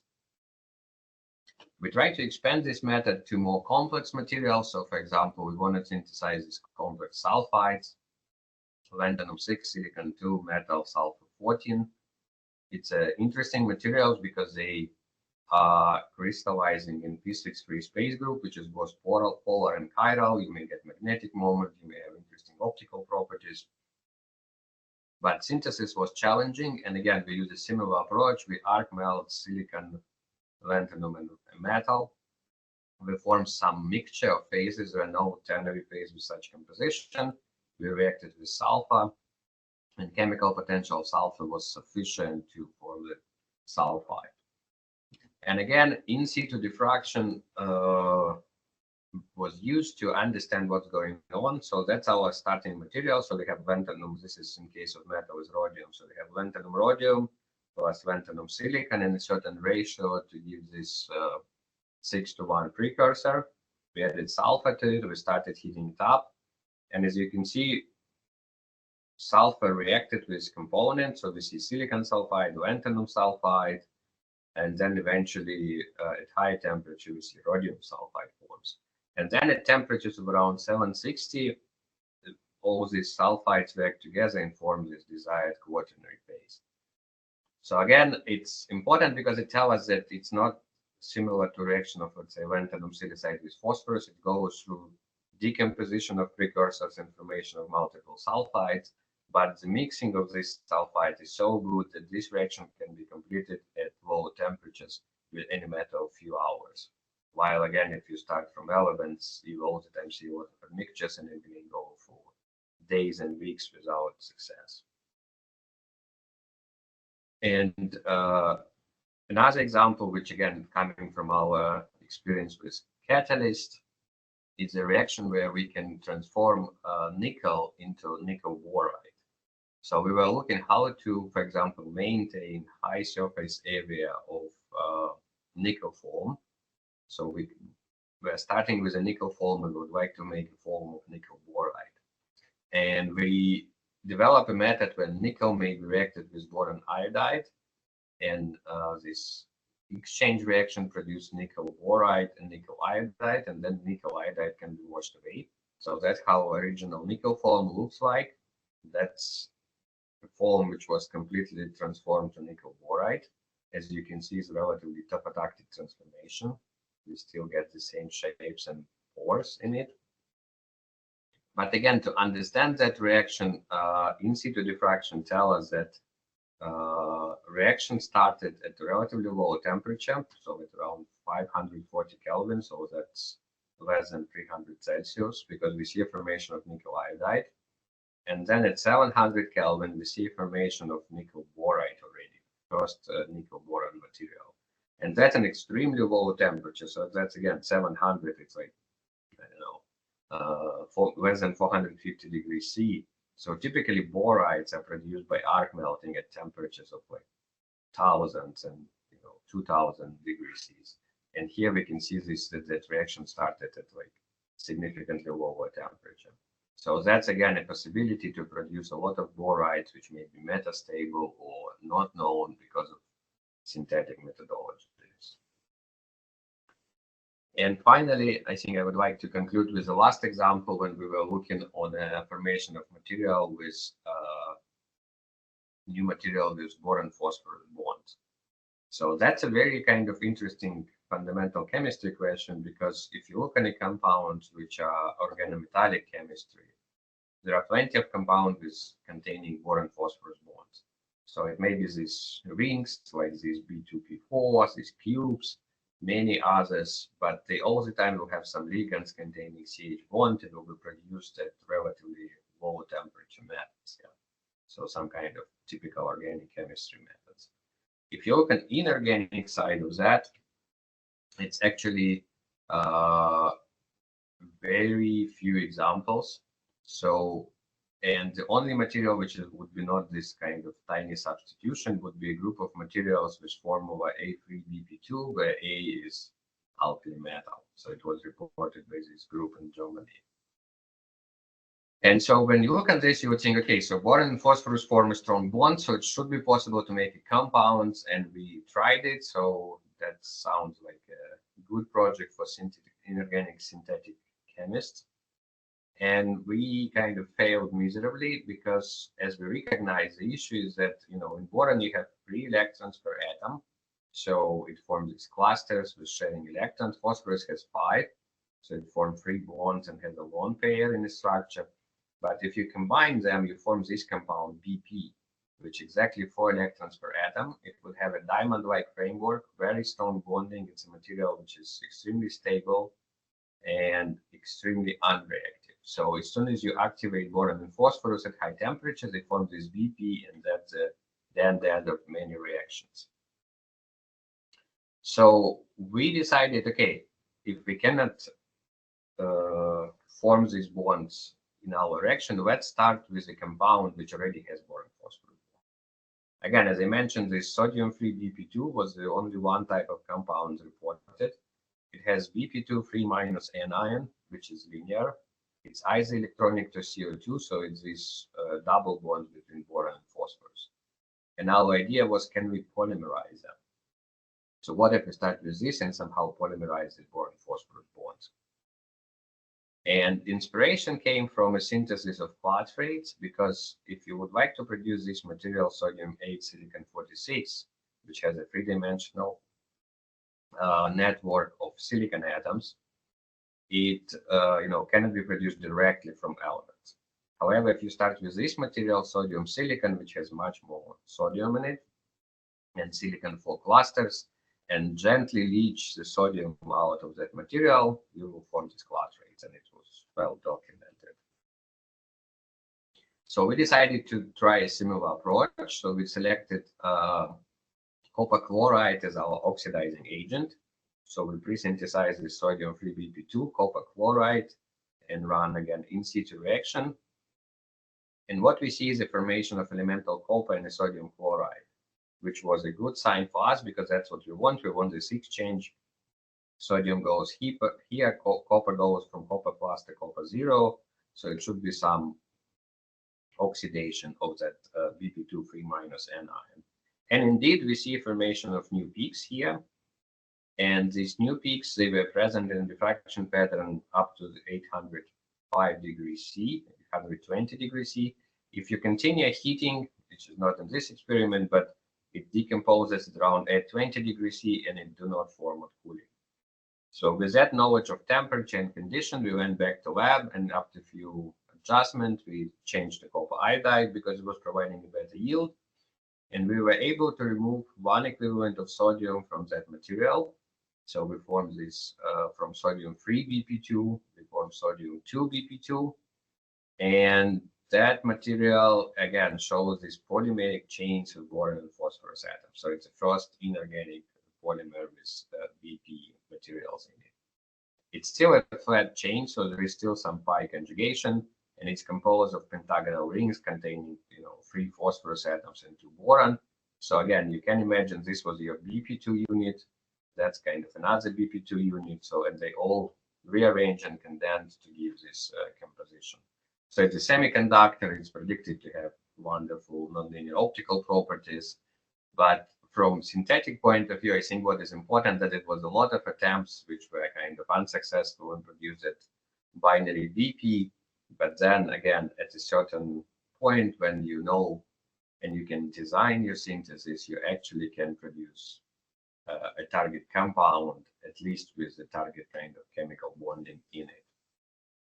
And that's why I think it's important that, again, if you would like to bridge this gap between predicted compound and successfully synthesized, we need to develop new synthetic methods, and in situ X-ray diffraction is or maybe neutron diffraction in some cases. It's a very powerful method to actually make some steps in this direction. With that, again, thank you for your attention, and I will be happy to answer any questions. Thank you so much, Professor Kovner, for this very, very interesting this talk and presentation. And especially, it's really incredible that there is such an interplay between the synthesis and the characterization, and we are pretty convinced of these aspects here in our consortium. I'm pretty sure that there are many questions and hands raised. Maybe I will give you the floor, Claudio, to moderate the questions. Yes. So first of all, Alexandra Smithyuk is asking if Professor Kirill can share the presentation with him after the conference. So Kirill, if you just look at the chat, this user also left his email for you if you want to take a look. Then we have a question from Murdikudis Stefanos. So the acquisition of XRD measurements perhaps needs at least a few minutes in order to get a clear diffractogram with good peak resolution. How this requirement, if it applies here, affects the fact that during the in situ XRD measurement, the material itself that is synthesized may gradually change its crystal structure and composition within just a few minutes. Yes, so again, at the synchrotron, we use large area 2D detectors, so you can actually get a diffraction pattern within like maybe 10 seconds. So, and depending what method you use, so you may even reduce it now that time to like maybe 1 second. It's not the highest resolution X-ray, but it's still a very decent resolution, and it's high quality, especially when you're looking on this qualitative kind of phase changing. So we're not using this data to, let's say, crystal structure refinement, but it's significantly faster than a couple of minutes. Yeah. And again, to deal with that, you can all the time change your heating rate. Yeah. So for example, if you would like to see transformation happens in the material and it happens too fast, you can repeat an experiment and use a lower heating rate. Plus, again, it's, as I mentioned, if it's transformation between solids, there is still this kinetic limitation, and they often not that fast. So we actually often do a different problem that is too slow. So we have to spend more time to observe that transformation rather than it's, let's say if your phase transition starts at, for example, 500 C, if you're heating too fast, just because of delay of all that reactions, you would actually in situ experiment see that it's visible at, let's say, 550 degrees C. Yeah. Because it still needs some time to complete the thermodynamic transformation. Thank you very much. For the moment, I do not see any more questions, Elise. So if you want to proceed. I think that we have one hand raised. Yeah, thank you, Professor Kovner, for your talk. When you are at the synchrotron, you can collect total scattering data. Here, you mostly focused on XRD. It was the topic of your lecture. I'm wondering if you do collect the total scattering data, or if you choose to focus on X-ray diffraction on the X-ray diffraction range, and if so, why? So you can do total sorry. scattering, but again, it depends what kind of information you're looking at. So total scattering is really good if you would like to get some ideas of amorphous phases present, yeah, or something which is not very crystalline, and or for example, you work with, I don't know, very small nanoparticles. So it's all the time useful, and in some cases we do it. However, if you look for new phases, the issue is that, you know, like in this last example of sodium, boron, phosphorus, diffraction give you better idea when you get a new unknown phase, yeah, because we don't know what we're making. We don't have a very good model sometimes. And in total scattering, it's a bit more difficult to tell because the local structure of fragments may be still similar. You know, your boron phosphorus bond, maybe not that different. So you'll still see some changes, but in a total diffraction pattern, this is okay. In this range, this is my kind of diffraction pattern for that unknown phase. I know very well that all these peaks belong to it, or most of them. I can identify a range. I may even try to index that diffraction pattern, get an idea about unit cell, and that may be helpful because I can look back on some predictions or something and tell what it is. So it depends what kind of questions you're looking at, but for a lot of studies of, for example, crystallization of known materials, how we know, for example, crystallization of some carbonates would depend on a secondary ion present in solution. PDF total scattering data is actually preferred, and you can still do it. Yeah, it's basically the same beam line. You just put detector close, and it's sometimes you can do it in parallel. We have another couple of questions, Elise. If you want, I can read them. Yes, Claudio, go ahead. We can take 5 minutes for the questions remaining. Thank you. Then there's a question from Venkatesh. How can we perform in situ XRD for devices like supercapacitor and battery? Is any setup available to keep working electrode and counter electrode?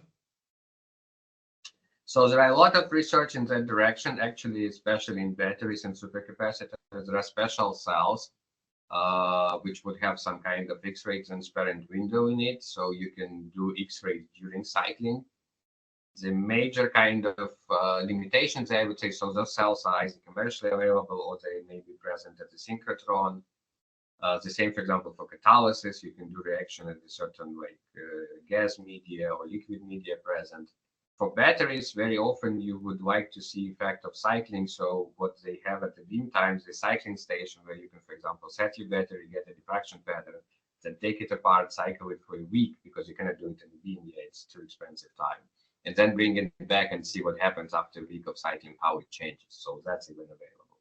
But again, there are a lot of special cells for different environments, and for catalysis, for electrochemistry, they are developed, they are available. They may be not trivial. It's not like you can simply, shop for them and like, Fisher or somewhere. But if you talk to beam scientists, they typically would have some ideas, so they would point you to the right direction how to do that. Last question. Could you comment something on coherent X-ray diffraction? On a coherent X-ray diffraction in what application? Maybe the user Danilo can explain better. In the meantime, we can read another question arrived from Alan Lima. What are the main challenges in situ XRD analysis? Is the intensity of the peaks sufficient for subsequent analysis using Rietveld refinement? Yes, so very often you can do Rietveld refinement unless you see really traces of a target phase, but if you see it as one of the major phases, it's still synchrotron data. You can still do Rietveld refinement. If you get a structural model, it's relatively good. Again, you can try to combine it. There are examples where that powder patterns are combined with modern, methods of determination of the crystal structure from powder data, and you can get even crystal structure of that new compound obtained at high temperatures. So that can be done. Challenges are often availability of beam time is all the time a challenge. It's not difficult and not easy to get it. It's difficult. It's competitive. Designing of your experiment. So you need to think very well ahead of time what you want to do and what you can get, because you cannot repeat exact, like for example, annealing in the lab is 7 days. Yeah, you cannot spend 7 days at synchrotron. You can spend maybe an hour or 2 hours. So you need to modify your experiment. You need to know what you're doing and do some test home runs of the reaction you want. So for example, you modify a condition, you can do it XC to take that capillary, heat it for 1 hour and see, okay, at least do you observe expected changes here? If you do observe it, then you know, okay, that's where I'm going right. So you need to do a lot of preparation before the beam time. It's maybe months of work before you go there and spend like 2 days to get really something useful. So that is important. Thank you very much. Elise, the floor is yours. Thank you, Claudio, and let's thank again our speaker. Thank you very much, Professor Kovner. I hope that it will be more and more competitive, because everybody will want to do some XRD at synchrotrons everywhere in the world. So however, thank you so much for this very interesting and exciting presentation. Our next speaker is currently preparing a PhD under the supervision of Professor Antonella Glisenti at University of Padova. She is Chiara Pierantoni. She will give us a flavor of the key role played by textural and morphological properties of surfaces. That is also as important as structure, of course. A presentation will hence focus on gas sorption, tortuous, yes, yet straightforward route to go deeper into materials morphology knowledge. So a straightforward route to knowledge, that's the great plan for today. Chiara, the floor is yours. Thank you very much, Elise, for your presentation. I hope you're hearing me well. Yes, we can hear you very well, and we do have your presentation. Okay. We don't see your face, unfortunately, but we have your presentation. That's a shame. My camera No, is on. it's perfectly visible. Probably, Elise, you have to slide through maybe it's because of me, distance. sorry. Yes. Okay. You can enter in presentation mode, Chiara, please. Okay. Thank you.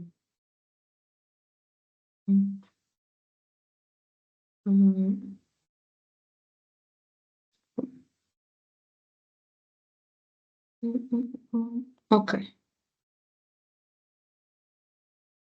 We still do not see your screen. You don't? No. I'm sorry. Maybe something wrong has happened. I was sharing it before. Do you see it now? Almost, yes. Okay. Are you seeing it?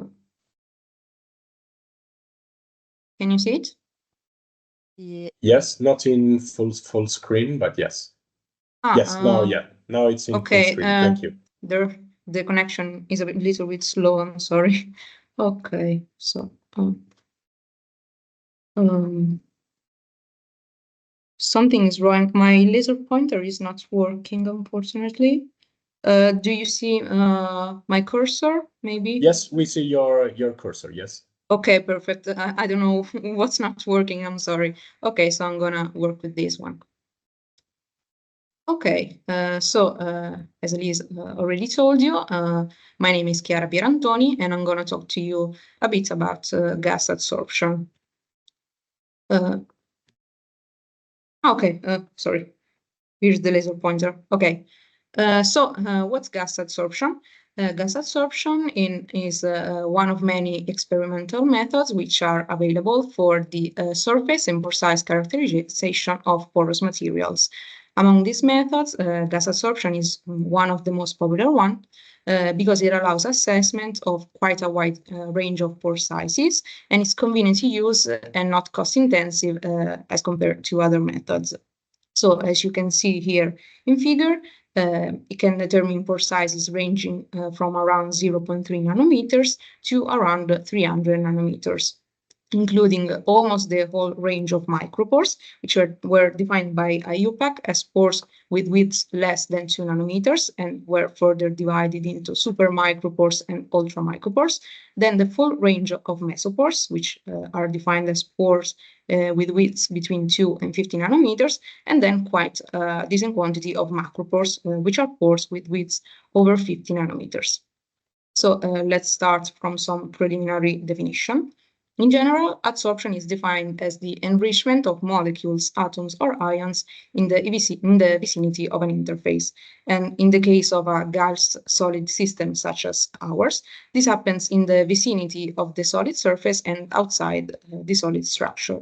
The adsorptive is defined as the adsorbable substance, that is the gas in our case, in the fluid state. Then after it's been absorbed by the surface, it's called adsorbate, while the adsorbent is the solid material on which adsorption occurs.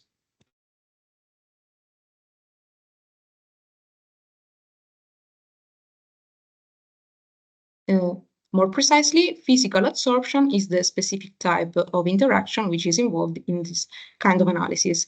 Physical adsorption is a general phenomenon which occurs whenever an adsorbable gas is brought in contact with the surface of the solid adsorbent. And this is based on weak van der Waals forces, for instance, dispersion forces, ion dipole, dipole-dipole, with adsorption enthalpies which are quite low, between 5 to 40 kilojoule per moles.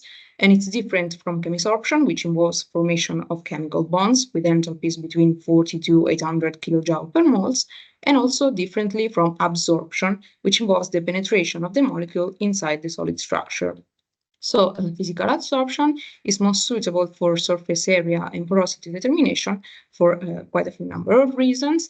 For instance, the fact that there's no disruption of the gas molecule of the surface due to the low heats of adsorption. So the gas molecules retains its identity once it's been adsorbed.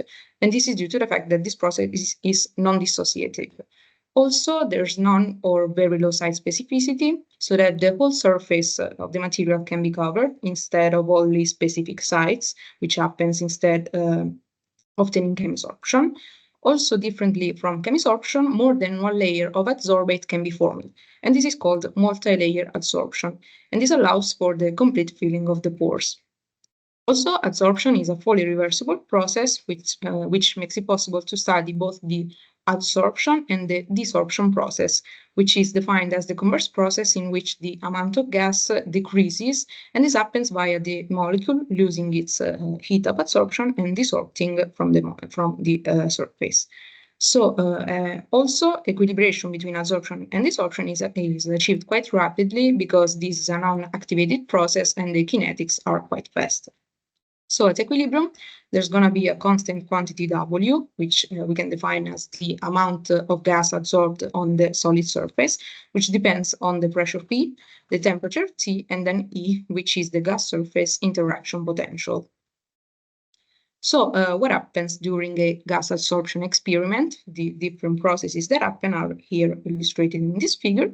So let's start from stage 1, when the pressure is really low and the gas is first brought in contact with the surface.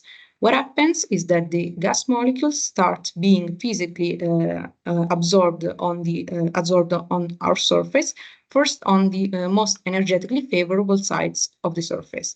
And in this first stage, micropores tend to be filled first because they are so little that their pore walls are really close.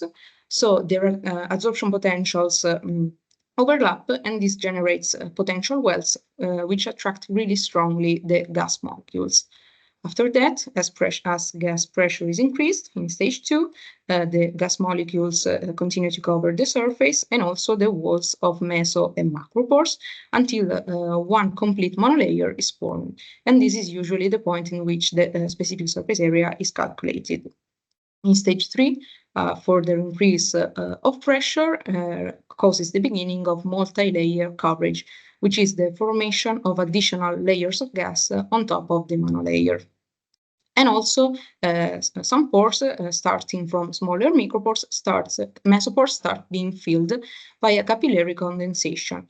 Capillary condensation, which is a phenomenon in which the gas condenses to a liquid-like state inside pores at a pressure P, which is actually lower than the bulk fluid saturation pressure, which is instead P0. And this happens due to the influence of the attractive interactions between the fluid and the pore walls. At stage 4, finally, high final pressure increase results in the complete coverage of the surface and also the filling of all pores by capillary condensation. And this is the point in which the pore size distribution can then be studied. So basically, during a gas sorption analysis, the measurements are performed at a temperature which is definite and constant, so that the quantity W only depends on P and E. This is an example of a static manometric instrument, and what it does is that it doses gradually certain quantities of gas, which is usually nitrogen at 77 Kelvin, and it doses it on the sample, gradually raising the pressure, and for each defined point of relative pressure, it measures the quantity of gas which is absorbed by the sample. So after it has collected all this data, the isotherm is produced, which is characteristic of our material, and it's composed of both the adsorption branch and the desorption branch. Desorption branch, which is obtained by gradually reducing the pressure after reaching the saturation. There are quite a lot of types of isotherms, but in 1985, IUPAC proposed a classification of 6 different types on the basis of extensive literary survey by Brunauer, Deming, and Teller, which was successfully refined in 2015, adding some A and B types. So we're going to look at them one by one.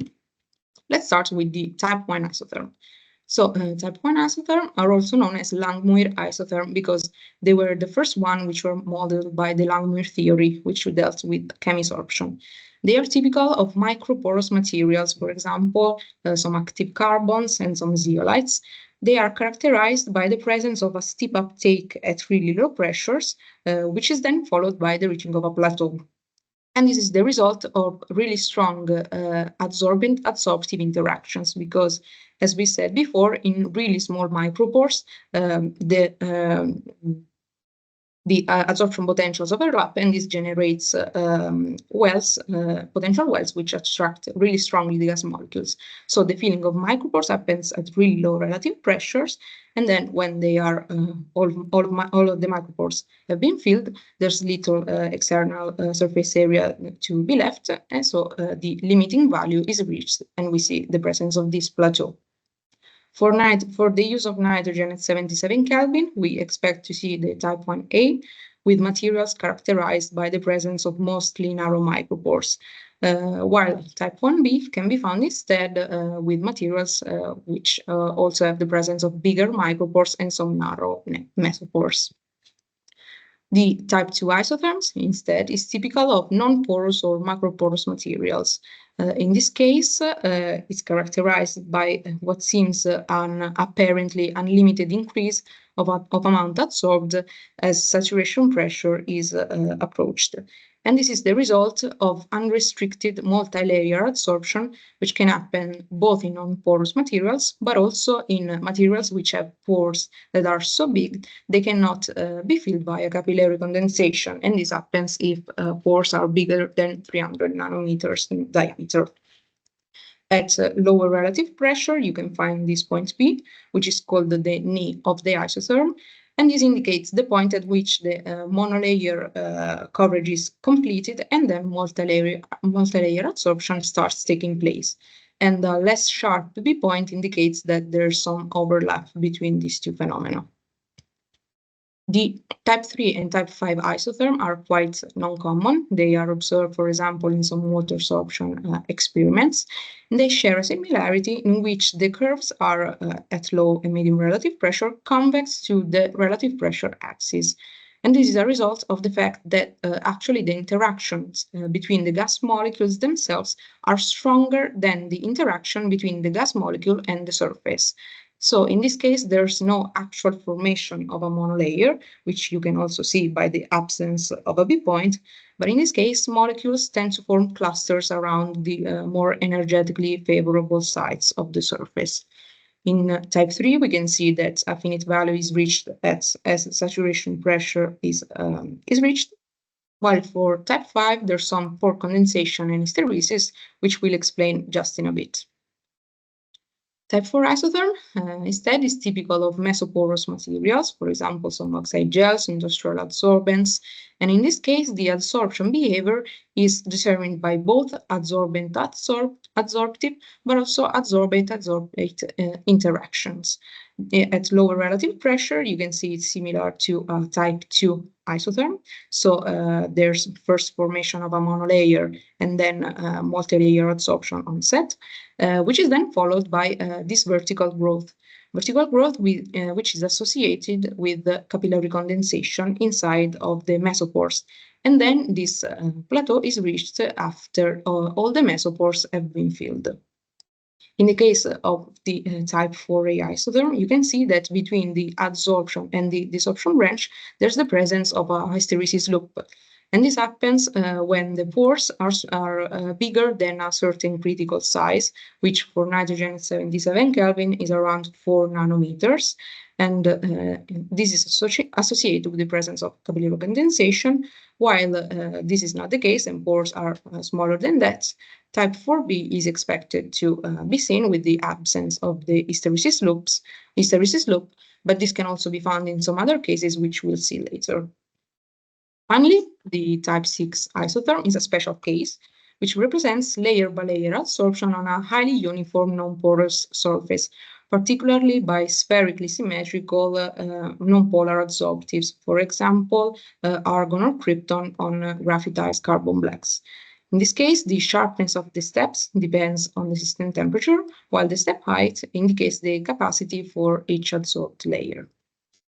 So, as we've seen, some isotherms present hysteresis, but what is it precisely and what is its origin?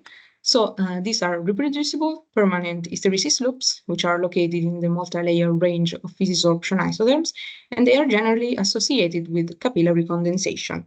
And their origin may stem from either adsorption metastability or network effects. So let's look first at the adsorption metastability cause.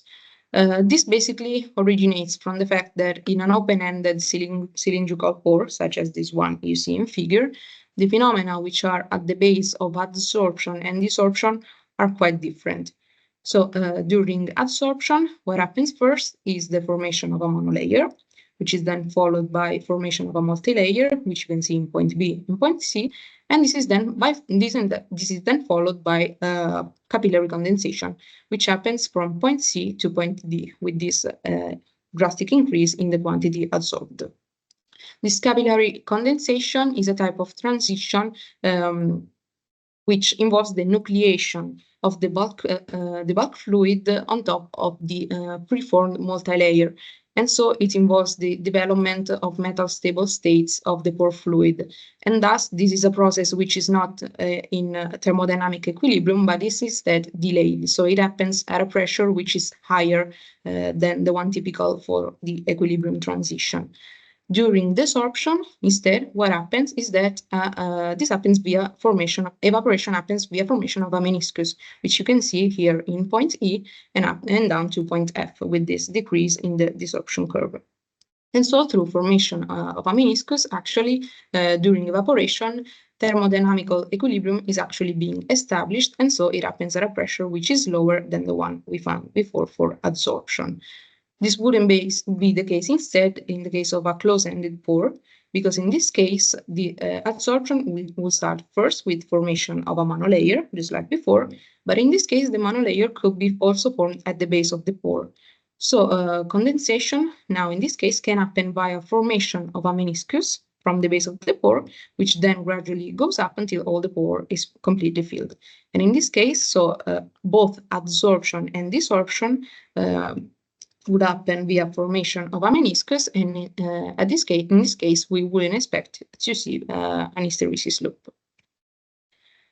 Then, when the pore geometry is not simply made of cylindrical pores, network effects may be the cause of hysteresis. This results from more complex pore structures, various restrictions and blocking. An example of a more complex pore geometry is the ink bottle pore, which is characterized by a smaller pore neck, which leads then to a bigger pore body. In this case, the adsorption happens quite similarly to the closed pore, which we have just seen.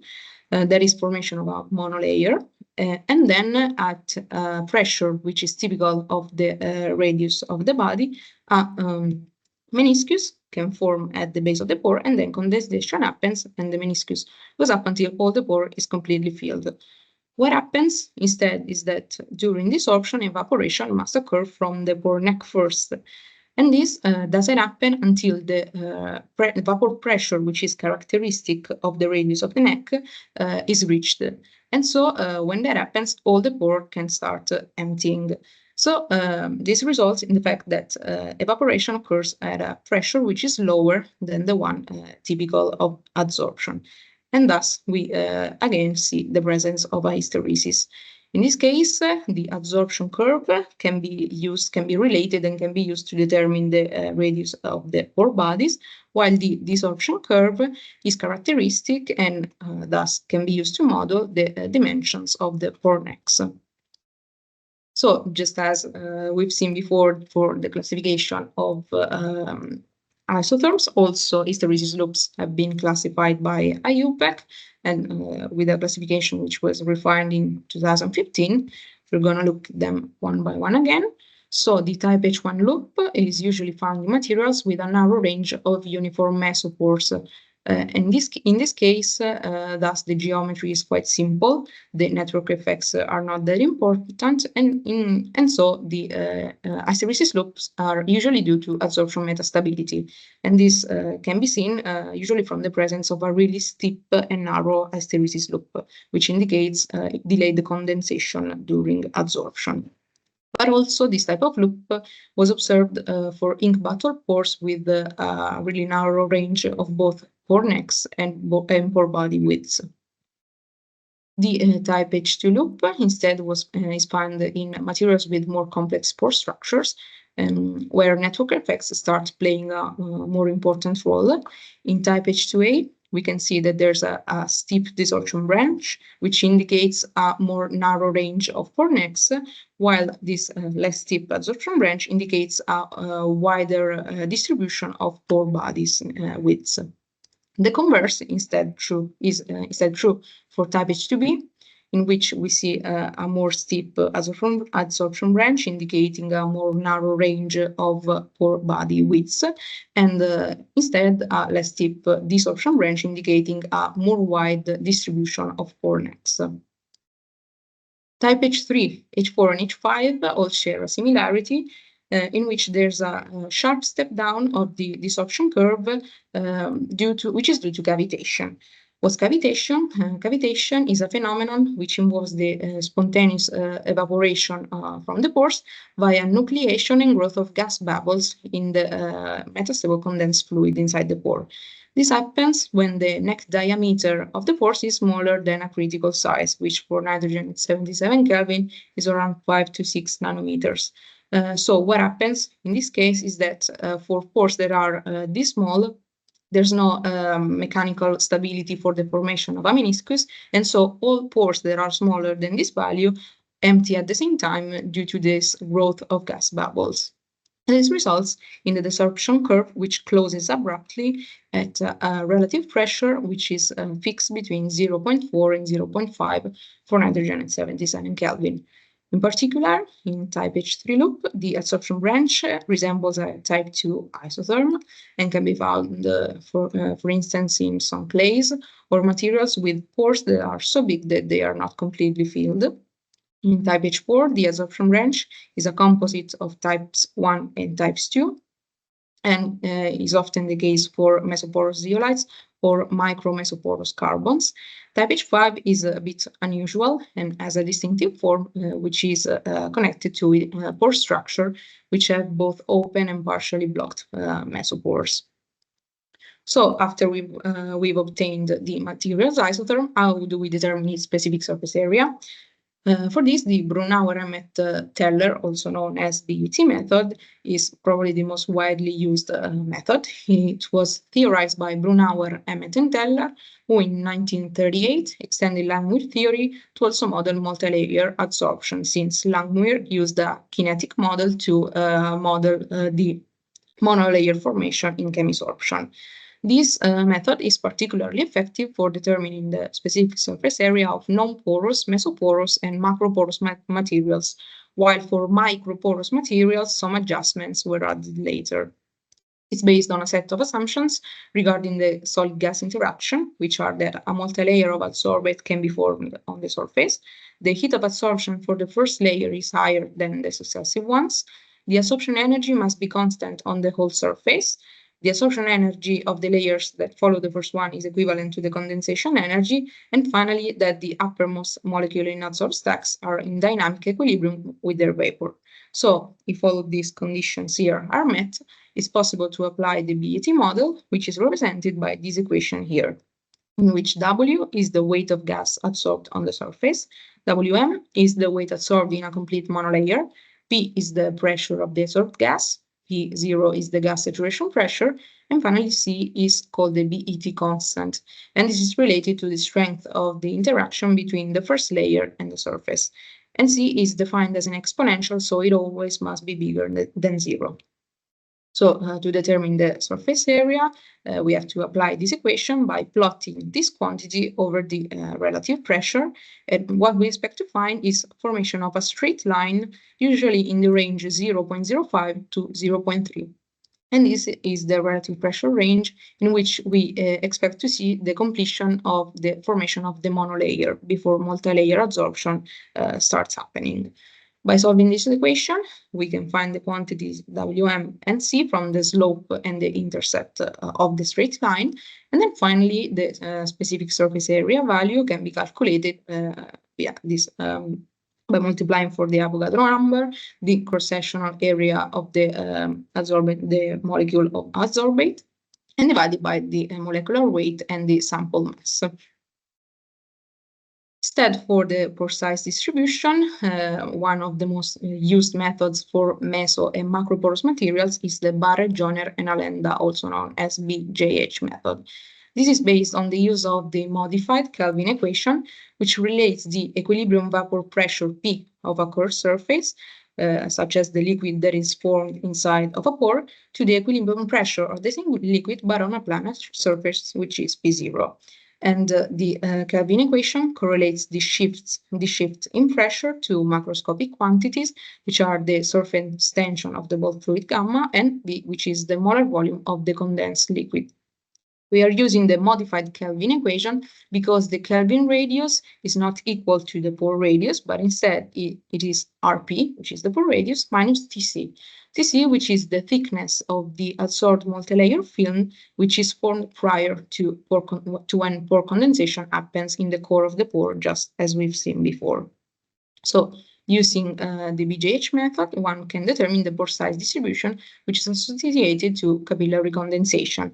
And this is quite accurate for determining meso and macropores, with some reduced precision for narrow mesopores below 7 nanometers. So what's the issue with these narrow mesopores, but mostly what's the issue with micropores? The issue is that methods like the BJH are based on classical macroscopic assumptions, which can hold true in the case of bigger pore, but really start cracking in the case of really small pores, such as macropores, where confinement effect really starts having a strong influence. For example, the fact BJH assumes that the properties of the fluid inside of the pore are the same of the bulk fluid, of the bulk liquid, which, as we can see, for example, here in the characteristic density of the fluid, can hold true, for example, in the middle of a big pore, while it's really not the case for a really small micropore. So in this case, DFT and NLDFT are instead used, which are a microscopic modeling method which describes the configuration of the surface at a molecular level. So they start by using statistical mechanics to describe the equilibrium density profile at a molecular level. From this, the kernels are obtained, which are defined as a set of isotherms that are calculated for a set of pore sizes. And this is the model database. So when the DFT models are used, the experimentally obtained isotherm is matched with the right kernel, and from that, the pore size distribution of our material can be determined. So finally, after all of this theory, let's try to put this all into practice with an experimental example. So for example, I have my perovskite and I want to determine its specific surface area and pore size distribution. So how do I go about it? First, I'm going to start by weighing my perovskite, and a lot of people often ask, how much do I need to weigh? Actually, it kind of depends a bit on the instrument, but you want to stay in a range of absolute surface area between 5 or 10 to 100 meters squared. But actually, an ideal one will be more from 20 to 60. And so what you want to do is before a vague idea of the surface area you're going to expect to find. And with that, calculate an amount which will put you inside of this range. I don't know about you, but often in our group, the perovskites which are synthesized are among 1 to 10 meters square per gram. So in a case such as that, if you have 1 gram, you should use it all. If you have more, it's even better. You can use as much as you want, the one that can fit inside the sample tube, of course. So after you weight your perovskite, you want to put it in the gas. The gas, which is a process used to remove any gas molecules or moisture which is absorbed on the surface of your material, and it's done in order to have a clean surface for correct and reproducible results. It can be done by inert gas flow or vacuum, and the temperature and time for the gas vary quite a lot on the basis of your material. For example, perovskites are quite resistant material, so you can go up to 200 or 300 degrees Celsius for 4 to 8 hours. Obviously, the higher temperature you use, the less time is needed to the gas. After the gas, you can start your analysis, which is usually done with the nitrogen at 77 Kelvin. So you're going to substitute the mass value after the gas has been performed. And a good range of relative pressure to use to have a good first idea of your whole material is 0.01 to 0.995 in adsorption, while using 0.995 to 0.1 in desorption. Then, in case you find the presence of micropores, this lower value in adsorption can be lowered quite a lot, down to 10 at the -6. So after the analysis is completed, you're going to obtain your isotherm for your material. This is example, the isotherm obtained for this double perovskite right here. And what can we say first by looking at it? Is that by at the beginning, we see basically no steep uptake, and this indicates basically no presence of micropores, but instead we see what seems an unlimited increase as saturation pressure is approached, which indicates us that we are in front of a type 2 isotherm. But also what we can see is that there's some growth also in the middle part of relative pressure, but also presence of a hysteresis, which suggests us that this isotherm is also related to type 4. So it can be said that this is a composite of type 2 and type 4. As in fact, materials in nature present quite a range of pores and are almost never only mesoporous or only macropores. So it's almost never the case that it's just only one type, but it's often a composite of more isotherm types. So what we're going to expect is the presence of both mesopores and macropores in our material. By looking more closely at the hysteresis loop, we can see that it's not steep at all. So it suggests us the presence of a type H2B loop. But also there appears to be some cavitation with this sudden drop of the desorption range between 0.4 and 0.5, and so it can be considered an hybrid between the type H2B but also the type H3 hysteresis loop. So to find the specific surface area, we're going to apply the BET model. And what we can see from the straight line is that it fits quite beautifully with a perfect fit. And the BET surface area value that we've obtained is 4.2, around 4.2, which is quite low, but it's okay. The C value is much bigger than 0, which is what we want. As I've said, we expect a C that is always bigger than 0, and a correlation coefficient of 0.9998, so quite a perfect fit for this type of material. In the case of the presence of micropores, some problems may be encountered. The fit wouldn't be quite as good. We would find mistakes, like, for example, the fact that the C is less than 0. In this case, the rock and roll BET can be used, which is a transform similar to the BET, which helps in choosing the right relative pressure to choose to apply the BET model. And the rule in that case is choosing only the range in which the rock and roll BET curve increases, stopping when it starts decreasing, but it's not the case for our material. After the surface area has been determined, then we want to determine the pore size distribution. So we're going to apply the BJH method, and this can be applied both on the adsorption branch of the isotherm and the desorption branch of the isotherm. And people often ask which one of the two do I need to choose. It's actually a bit of a complicated matter. Actually, if we were in the presence of a material with open cylindrical pores, like we've seen before, the desorption branch will be the most accurate one, because the Kelvin equation relates to the presence of a curved surface, and that happens when a meniscus is formed. So as we've seen before, in that case, it only happens during desorption through evaporation. When the pore geometry is not that simple, actually both curves can be useful. The adsorption, as we said, to model the pore bodies, and the desorption to model the pore necks or various pore restrictions. But this is actually what I've presented to you is a peculiar case, because as we can see, there's this big peak in the pore size distribution determined via the BJH desorption curve, which is absent in the adsorption one. And this is the result of the presence of cavitation. As I've told you before, cavitation happens when all pores which are smaller than, with the necks that are smaller than 5 to 6 nanometers, all fill up or empty at the same time, because there's no mechanical stability for the presence of a meniscus. And so the mistake that happens is that this fictitious peak is obtained because the sudden drop in the desorption branch makes it seem like all the pores have all the same diameter, which is typically around 3.8 nanometers. But this is actually not the case at all.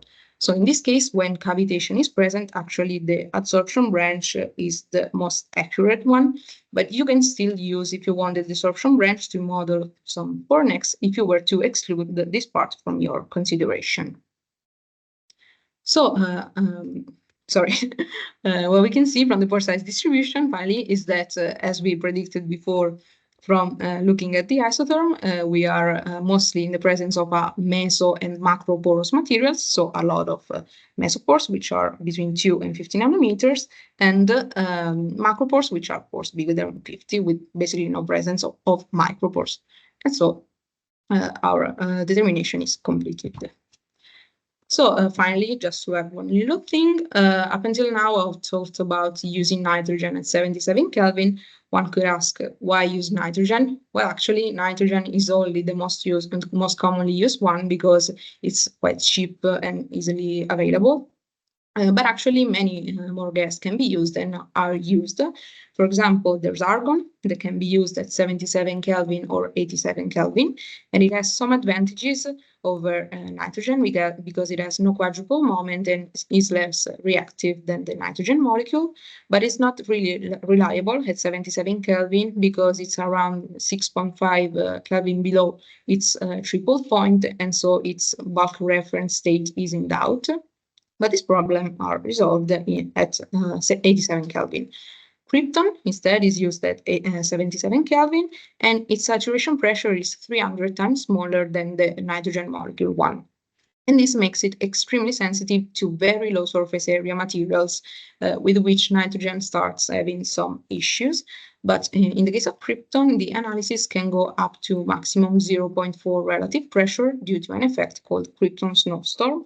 And this happens because at 77 Kelvin, krypton is below its triple point, and so at a certain point, it solidifies in the analysis tube. Finally, one last example is CO2, which is used at 283 Kelvin, and its saturation pressure is around 26,000 mercury millimeters, which is more than 30 times higher than the nitrogen one. And CO2 is mostly used for the analysis of microporous carbons, which can often have some difficulties with analysis with nitrogen. And while this value kind of depends on the instrument, the analysis with CO2 can go up to maximum 0.035 relative pressure. So I hope I was clear. Thank you for your attention.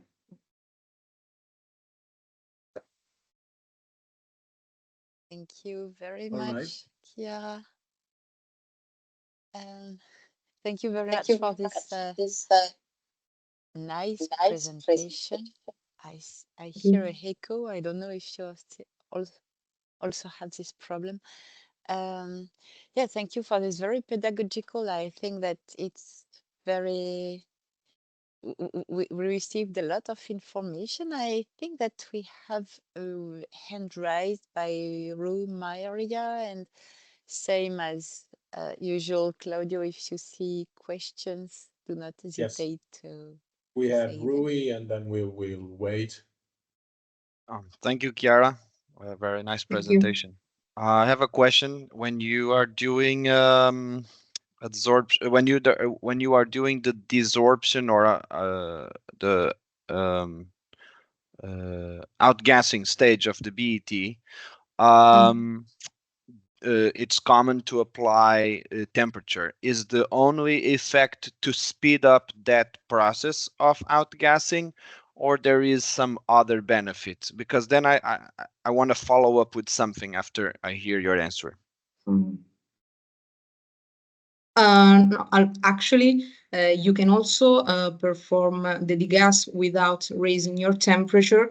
Obviously, having a higher temperature really helps you to remove moisture. You want to at least have 100 degrees, actually. But by lowering a lot the pressure, you could ideally also do it without raising the temperature at all.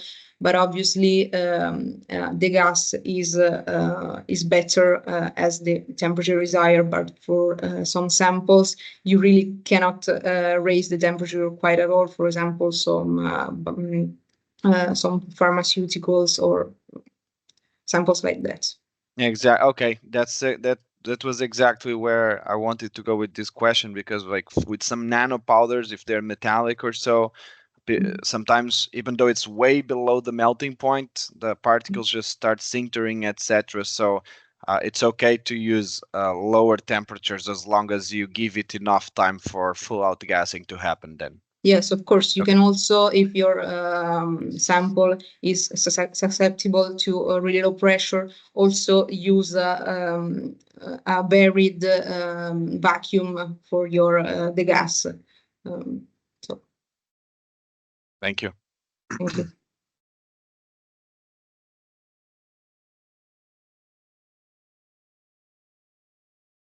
Do we have questions on the Q&R? No, we do not have questions for Chiara. We can proceed. Okay, thank you. Thank you again, Chiara. Well, in that Oh, case, I'd sorry. like one more actually, if Oh, that's yeah, okay. sure. Since we, because I had another one. It concerns to you said something in the beginning, or actually you reiterated it a few times, that when you have very small pores, that favors the adsorption Yes. of materials. Is there a point below which maybe steric or geometric effects counteract that that counteract that effect itself? So a point at which, you know, the pore becomes so small that even though it should energetically be a lot more favorable, geometric effects just cancel that benefit. Yes, of course. There's actually more than one aspect to answer your question. First, as I've told you at the beginning, gas absorption has a lower limit of around 0.3 nanometers because you have to consider that you are using gas molecules to determine the specific area of a material. So you are more calculating the probe. It's called the probe accessible surface area. So the one you can calculate considering the dimension also of the gas molecule. Furthermore, as I've said just briefly, there are some cases in which, for example, some microporous carbons, you have some issues, for example, with nitrogen, because for example, nitrogen has a quadruple molecule which starts interacting with some surface groups, and in that case, diffusion is actually more complicated, and so the equilibration time starts really becoming longer and longer, which makes it quite impossible to perform some measurements. And in that case, CO2 is instead used because of its higher temperature at which it's used. So the equilibration is achieved more rapidly due to the higher kinetic energy of CO2, but also the absence of these interactions, which happen at 77 Kelvin with nitrogen. Okay, and actually on that note, when in more theoretical studies or more theoretical studies I would say, but I think it has been shown experimentally too. I've seen references to subsurface diffusion, like situations where you have, in this case, say nitrogen molecules going into the first layer of the material. Is that something that is considered in these isotherms? Is that something of concern? I mean, what's your take on that? Have you come across that that topic? Interesting question, actually. I've never come across it, actually. In this gas absorption theory is not a case that is considered. There's some type of these maybe that are considered with the presence of hysteresis, which doesn't close. It's called low pressure hysteresis, and that happens when, for example, some materials have pores which retain the nitrogen molecule, and that causes some modification in the structure of the material. But I've never thought about the nitrogen penetrating inside the first layer of the surface. The idea is more the pore being the gas molecule being so strongly attracted to the pore that it stays like that when you do the desorption process. But what you said, it's quite interesting, actually. I'm gonna look it up. Thank you. It's been a while, but I think it actually applies more to like reactivity or catalysis, where sometimes you have like maybe the people that the issue actually is that when using nitrogen 77 Kelvin, the temperature is so low that you don't expect reaction to take place. I think what you said is more of an activated process. You need some energy to make that happen. At 77 Kelvin, it wouldn't really be possible. Yeah, probably. I think you're right. Yeah. Thank you. Thank you. Okay, are there any questions rising from the audience? No more. No more questions. So it's maybe time to thank again our speaker for this very clear and nice presentation. And we get ready to welcome our last day speaker, but not least, of course. Let me Yeah, Dr. Ru Maria is a researcher from INL, International Iberian Nanotechnology Laboratory in Braga, Portugal. He's part of the group led by Dr. Paulo Ferreira with heavy interest on investigating the structure and composition of materials at atomic scale to understand the fundamentals of mechanisms governing the performance of active materials.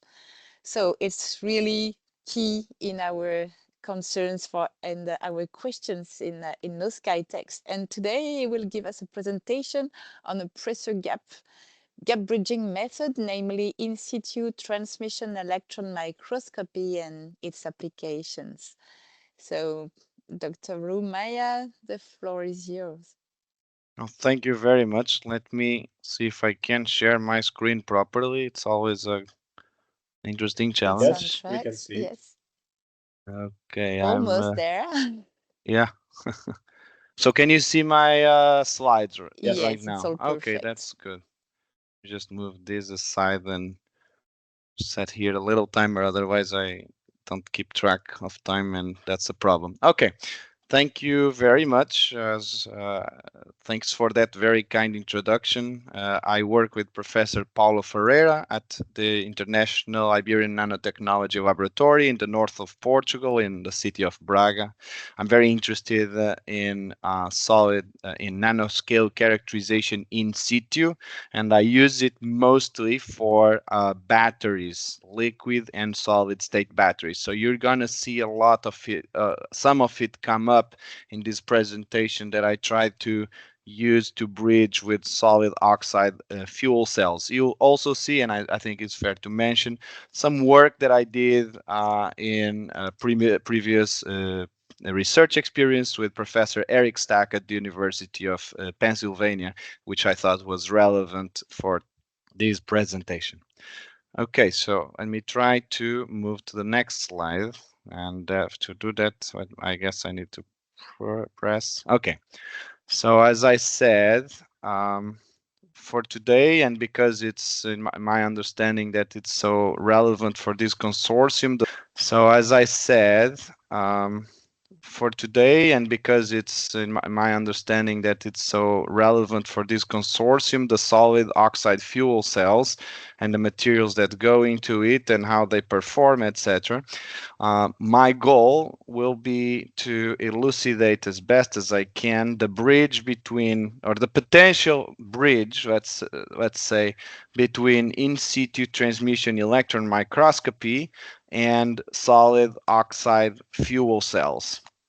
And you already see here on the left a diagram of an in situ TEM setup.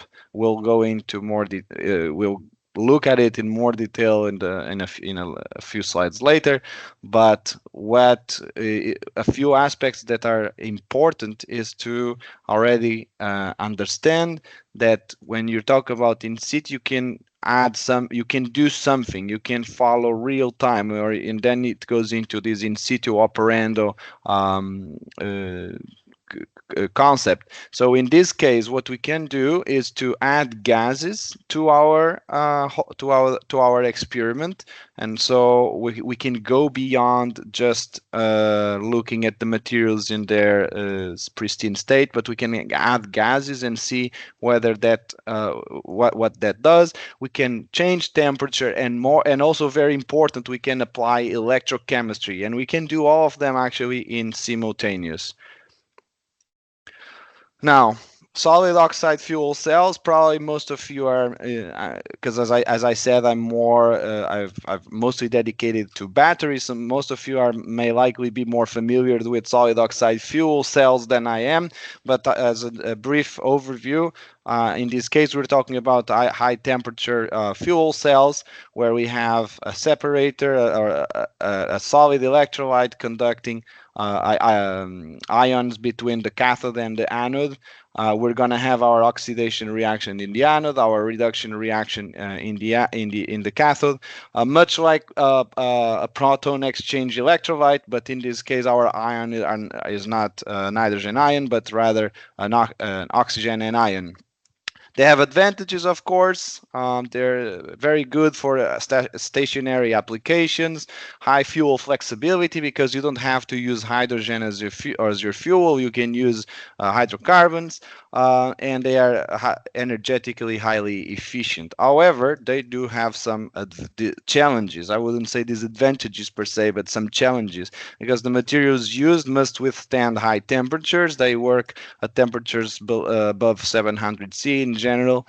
They also have to withstand very oxidative conditions because oxygen is such a free player in these solid oxide fuel cells that it tends to, it can react with a lot of the elements in the cell, including the solid electrolyte or the separator, if you want to call it, or the anode or the cathode materials. And then there's deposition and poisoning effects that happen. Now, something that is very interesting is that this is a solid state system, and that means it's very suitable for transmission electron microscopy. Those are the systems we like the most in transmission electron microscopy.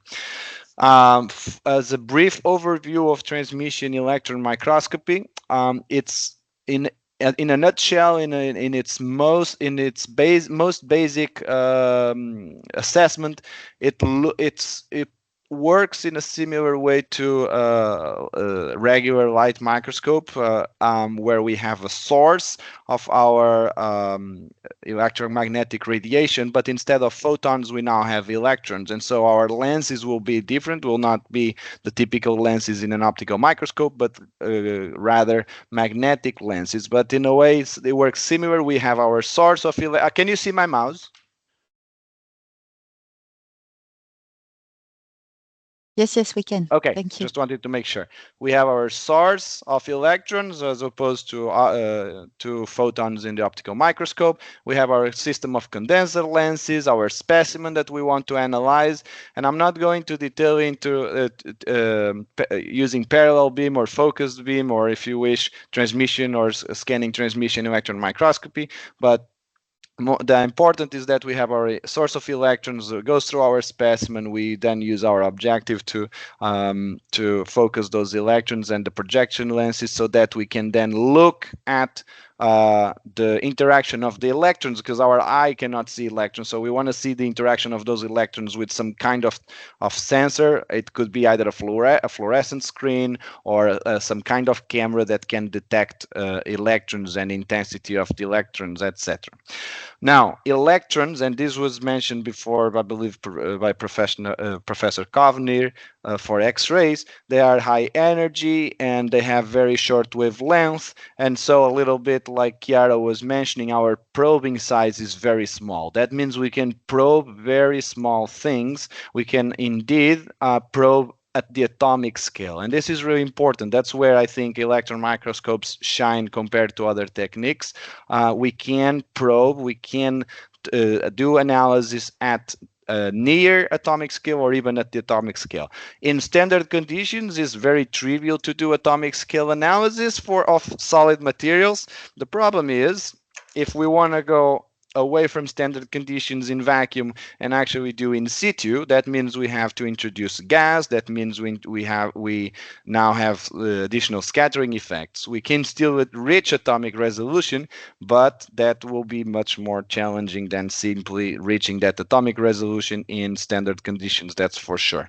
Now, one thing I want to mention, not only we can do atomic scale analysis of our materials, but we can also, and this goes also links very well with the previous presentations, we can do structural analysis analogous to the X-ray diffraction analysis. In this case, we do electron diffraction analysis. We can do energy dispersive X-ray spectroscopy and electron energy loss spectroscopy, both of which give us chemical analysis. In the last one, electron energy loss spectroscopy, also known as EELS, also allows to probe the oxidation state. So a little bit like XPS, like in the first presentation today. Okay, but how do we move now from standard or conventional electron microscopy to in situ TEM? To do that, we now have to be able to introduce gases, and I will explain a little bit how this assembly is done, how this system is mounted. But the basic idea is, oh, I'm sorry. basic idea is that we have a terminal where we can deposit our material, and there are multiple ways to deposit. We have an inlet and outlet so that we can flow gas. The gas will flow between this chip and another chip that I will show in a few slides. So the gas flows through here. It goes into contact. It contacts with your material, and because there's electrical terminals that you can use, depending on the design of chip you use, you can actually use Joule heating to heat your sample. So that's really nice, because we have electron microscopy that allows us to look at the morphology of the material. As I have already, morphology, structure, and chemistry of by structure I mean the crystal structure, and the chemistry as well as oxidation state of the material. But then, because we have these in situ capabilities, we now can heat our sample up to 1,000 or even sometimes 1,100 or 1,200 degrees. So that's a good range for considering the operating temperature range of solid oxide fuel cells. And because we can supply a gas, oxygen or hydrogen, we can apply an electrochemical potential. We can now do half cell tests. Let me give a full disclosure that we don't have the capability to do full cell tests, not yet, at least. We're all working, multiple groups around the world are working on potential designs that will allow to flow two gases separated by a membrane. As of right now, you could introduce two gases, but they will mix together, which we don't want. So as of right now, what you can do is to do these half cell tests where you can expose either your anode or your cathode, or even just your solid electrolyte, your separator, to a certain gas, but you do have this capability of applying an electrochemical potential to, so that you can mimic the operational potential of your solid oxide fuel cell, much like a proton exchange fuel cell. So how do you sorry, I should have played this. This is it. As I said, I've been mostly dedicated to batteries, so this is in liquids, but it's just an example of an in situ study, an in situ TEM study. Actually, this was just a proof of concept where we can fully match the reduction potential of copper sulfate into metallic copper on the electrode, and the oxidation potential where it dissolves. So it dissolves when it reaches the right oxidation potential, and it plates onto the electrode when it reaches the right reduction potential. So we have basically copper going from copper sulfate to metallic copper, and then as it dissolves, goes back to copper sulfate in the electrolyte. How is this done? The liquid and the gas holders are very similar. To reinforce one more time, I have been mostly dedicated to liquid holders, and now also more and more working with gases. They're very similar to each other. The principle is the same. You have an inlet, you have an outlet, and then you have this area in between where our chips will go. The inlet is still here, the outlet is still here. We have a first chip, and now what we're going to do is to put another chip on top. Now, this chip will be flipped. This chip will be flipped because it will be the volume enclosed between this window here and this window here that will be our specimen chamber. And that's very important. That's a very small volume. This goes back again to a question for Professor Kovnir about in situ X-ray diffraction. It's very similar actually to what we have here, where you have a small chamber. In this case, our window has to be transparent to electrons, not to X-rays, but the concept is very similar. So this chip on top now, where we actually notice that there's electroactive terminals here, and depending on the design, again, we may or may not be able to heat through Joule heating if you have a resistance between two electroactive terminals. This is where we deposit our material. We're going to talk about it in a second, and then this chip gets flipped. And now as it gets flipped, we have this window here, a top window and a bottom window from the other smaller chip that I showed. It establishes contact with with these pins here that give it the electroactive character, so that you can do apply an electrochemical potential.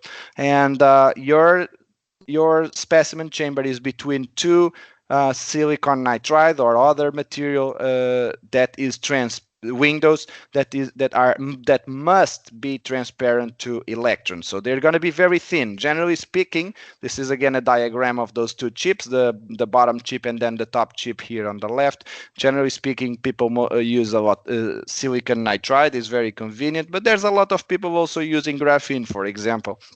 And we'll deposit our material here, and because we have our electrical terminals, we can apply electrochemistry using a different design of chip. Through Joule heating, we can heat to up to 1,000 or even 1,200 degrees. We can apply we can flow gas, and we can, as of right now, the capabilities we have in-house are chips that allow up to 2 bar of pressure inside the chamber, with a wide range of gas compatibility: hydrogen, methane, oxygen, sulfates, you name it.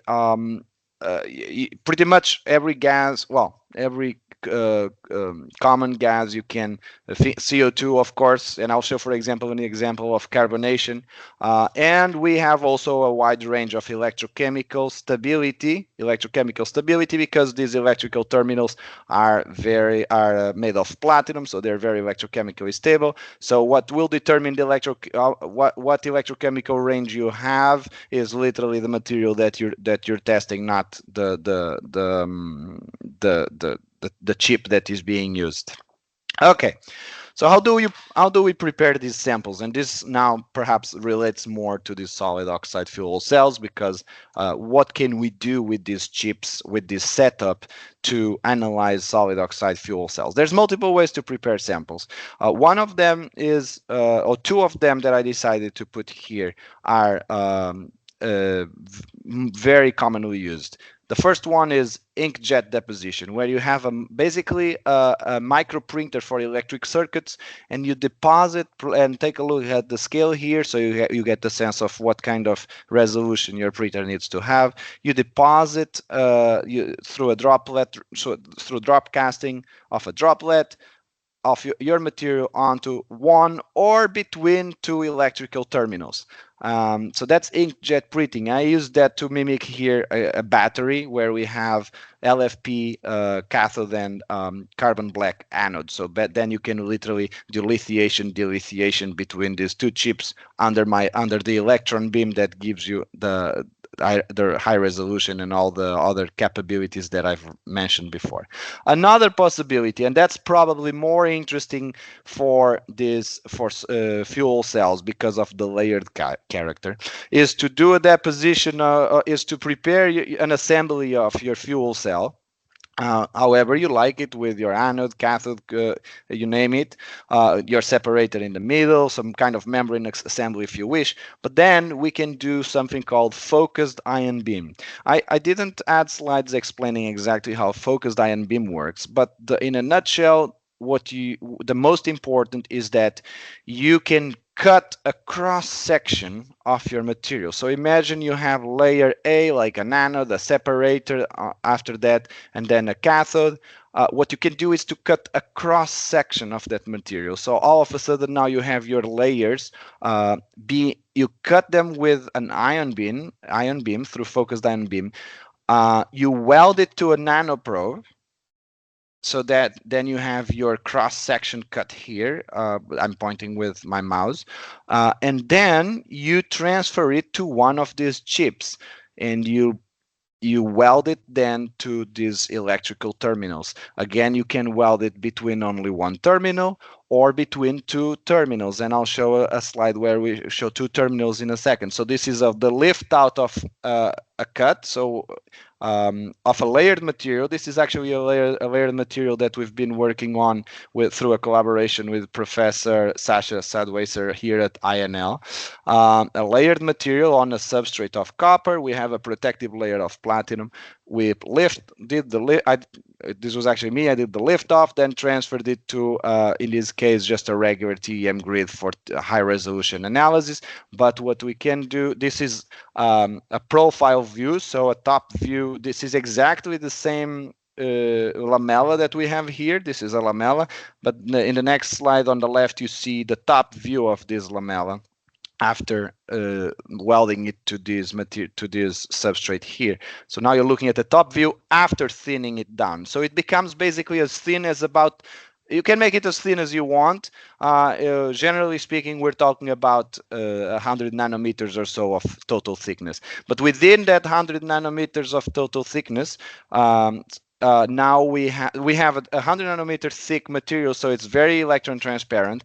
But because we've cut, remember, a cross section of our layered material, we actually now have here our layers: layer 1, layer 2, layer 3, layer 4. This was, I think, 6 or 7 or 8 layers. I don't remember from top of my head, prepared on a substrate. And this is the protective layer that we always apply in FIB to protect the surface of your material. But what we can do now, if we want, is to cut this again and place it between these terminals. So you could imagine your solid oxide fuel cell with your cathode, your solid state electrolyte, or your separator, and your anode being placed between these two terminals. What this gives you is an excellent opportunity to apply a voltage between your anode and your cathode, so that you can mimic the operational voltage that you have in a solid oxide fuel cell. And in addition to that, now you can flow the gas, as I've already shown, and do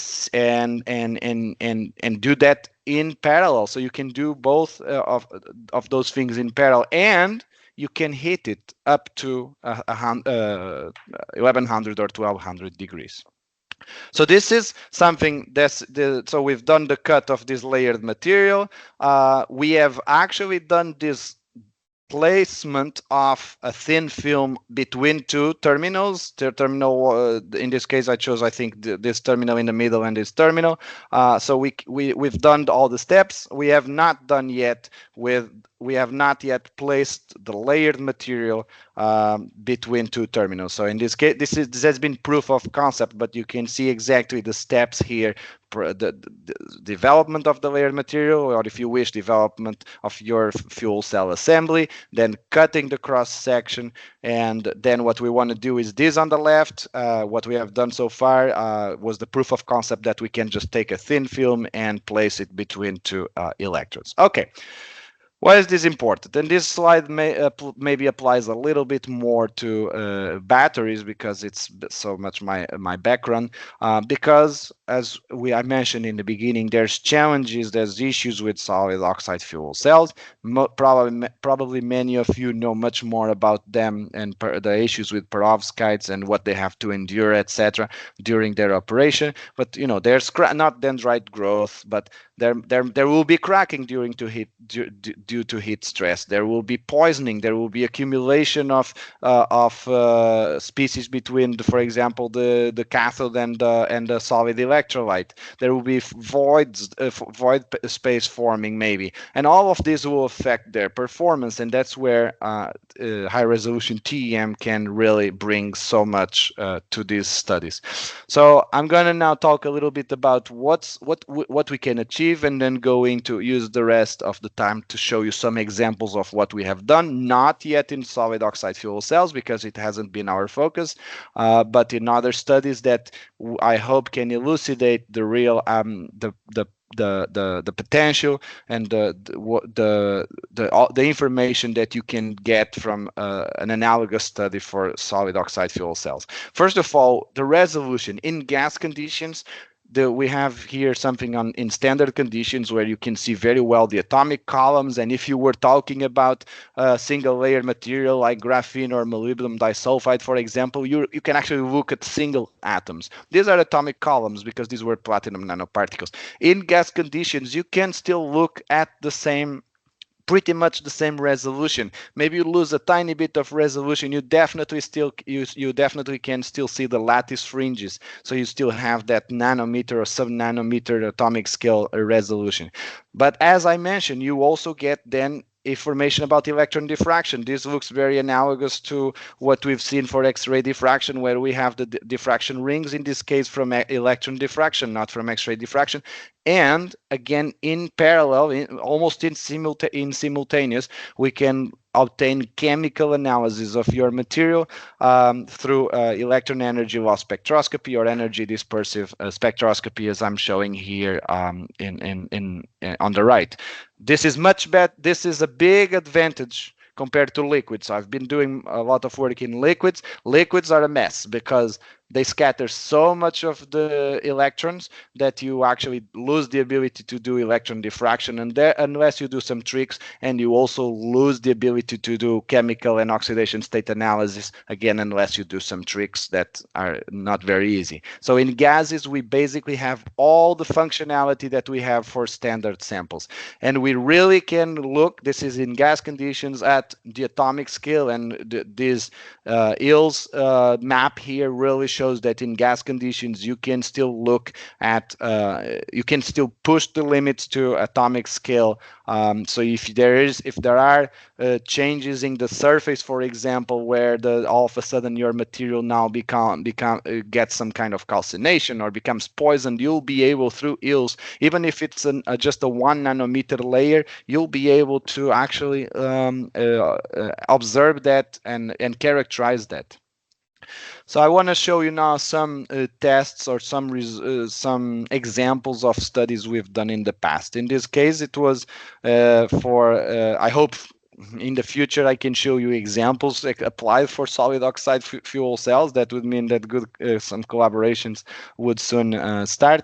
But practical examples of things that we've been doing with these liquid and gas holders. In this case, this was a lithiation work where we actually see a lot of plating of one of these lithium plating of one of these terminals. But what we were able to see at, I mean, we could have gone into the nano scale, but here I chose this scale, submicron scale, or a couple hundred nanometer scale.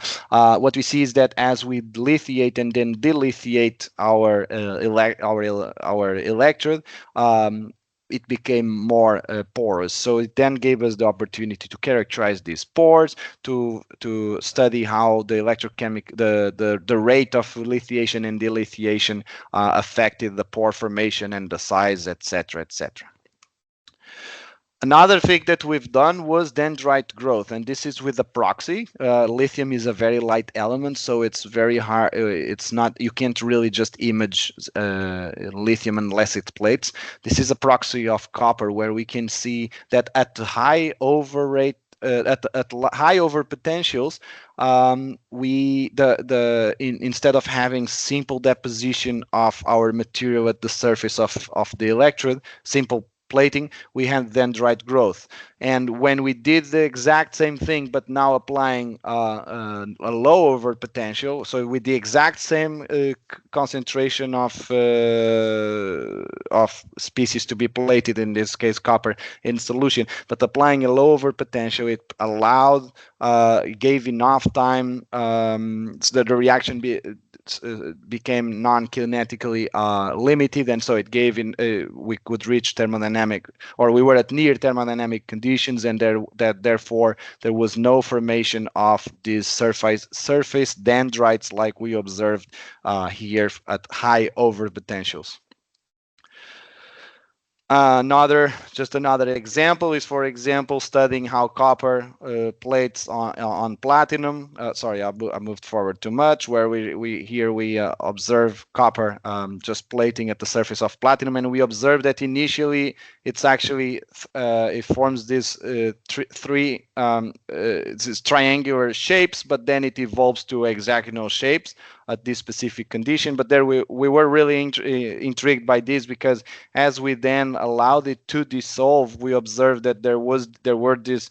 So this is basically the last frame on the right is basically the last frame we're going to see on the video on the left, where we could see that there was some directionality of dissolution. I'm going to move forward a little bit here in the interest of time. Directionality of dissolution. But again, I want to link back to what our overarching goal here, which is the ability to observe morphological changes over time as we flow a gas or a liquid, as we apply an electrochemical potential, or as we apply heating, or both in simultaneous, or both in simultaneous. So that's, you see here the directionality happening. That was interesting to us. This is a lot of it is unfinished work that is still ongoing at my previous group, Eric Stack's group at UPenn, but it was cool work that I think we got started and opened up a lot of questions, which the TEM generally does. A more recent study actually here at Penn, something, and this is again a beginning of a project, not by no means the end yet, but what we wanted to do was to see if we could lithiate lithium cobalt oxide in situ. So we deposited LCO, lithium cobalt oxide, on the electrodes, and then we performed lithiation and delithiation. And the first thing I want to show is that our voltammogram in situ in the TEM resembles a lot bulk voltammograms from literature. So we're able to, which much smaller current densities, of course, because we have much smaller electrodes. We're talking about 10, maybe 100 square micrometers of electrode or so, very, very small, or even smaller, but we still manage to mimic the electrochemical behavior that is obtained in bulk fuels, in bulk cells, and this would apply in principle for fuel cells too. And this was again very preliminary. What we were able to show is that as we cycle through lithiation and delithiation, we were able to see these. So we're always looking at the same area here, that these two particles of LCO, or not particles, sorry, aggregates of LCO, actually ended up, because of electrostatic attraction or something along those lines, ended up sort of merging in the process of this lithiation delithiation, and eventually some of it actually started dissolving away. So in a nutshell, again, in the perhaps takeaway message is this ability to track morphological changes that then, if we are in a gas, as I meant, this was in a liquid, we're talking about in a liquid battery in this case, but if we are in a gas, we have this ability to look at the chemical composition and the chemical signature, much like with what was done by my colleague at the University of Pennsylvania, Kwon, from Eric's group too, where he observed that upon gas oxidation and reduction, so this is through oxidation by exposing to pure oxygen, and then reduction by exposure to pure hydrogen, after a number of cycles, this compound here, this mineral here, the nickel would lump together and form these islets. Initially it was a solid solution, but as this oxidation reduction happened, you would eventually get these islets of nickel in the substrate of the rest of the material. So these would be kind of things that you would be able to see, for example, as an aging process for perovskite or other materials, other elements in your solid oxide fuel cells. And just to finish, something that neat that I think this this gas cell has allowed us to do, and this is a work that just recently got published, was analyzing and studying what carbonation, CO2, so carbonation of alkaline oxide minerals like MgO or CaO, calcium oxide or magnesium oxide. They have very clean surfaces, but as we expose to CO2, we start and clean and crystalline. You can see here very well the atomic columns in the MgO. As we expose to CO2, it starts forming this surface amorphous material of magnesium carbonate and ill signature. And this goes back to the ability to analyze the chemistry and oxidation state. The ill signature does show that we formed the magnesium carbonate at the surface of the material as it starts carbonating, and then coupling EELS, electron energy log spectroscopy, with structural analysis through a selected area electron diffraction, we were able to show that the carbonated material was actually amorphous. It was an amorphous magnesium carbonate, and it eventually, if you exposed it for the MgO for long enough, it would form this magnesium carbonate, fully amorphous, which you could then decarbonate in situ by heating. So this is what happens when you heat to about 500 Celsius or so. You have the CO2 basically coming out again, and it makes this weird bubbling effect. There's some electron beam effects here that cannot be completely discarded, but you see that as you heat, it just keeps when you reach the decarbonation temperature, it just starts bubbling and releasing CO2, and it forms this actually very nano-sized, very nanocrystalline MgO or CaO, depending on your chemistry material. Okay, so just to summarize this and bridge it one more time with solid oxide fuel cells. In situ electrochemical gas TEM is suitable for solid oxide, for solid state analysis of layered materials, and allows us to do to perform real-time nanoscale studies, whether it's through gas or electrochemical or temperature or temperature-induced changes or stress in your material. And this is done because we have the ability inside the TEM to complement, to almost simultaneously look at the structures through electron diffraction, the chemistry through energy dispersive spectroscopy and electron energy log spectroscopy, and morphology, which is through the visualization. And more recent, people are obviously, just to finish, pushing the boundaries and even doing electron picography, which allows you to look at the electric field, etc. That's not trivial, but that's the progress that this field is having in recent years. So thank you very much. It was a pleasure to share these ideas with you. Thank you very, very much, Roy Meyer. I guess that you will have many questions and many contacts with materials to be investigated. I see that Antonella has raised her hand. Antonella, I think that you are muted.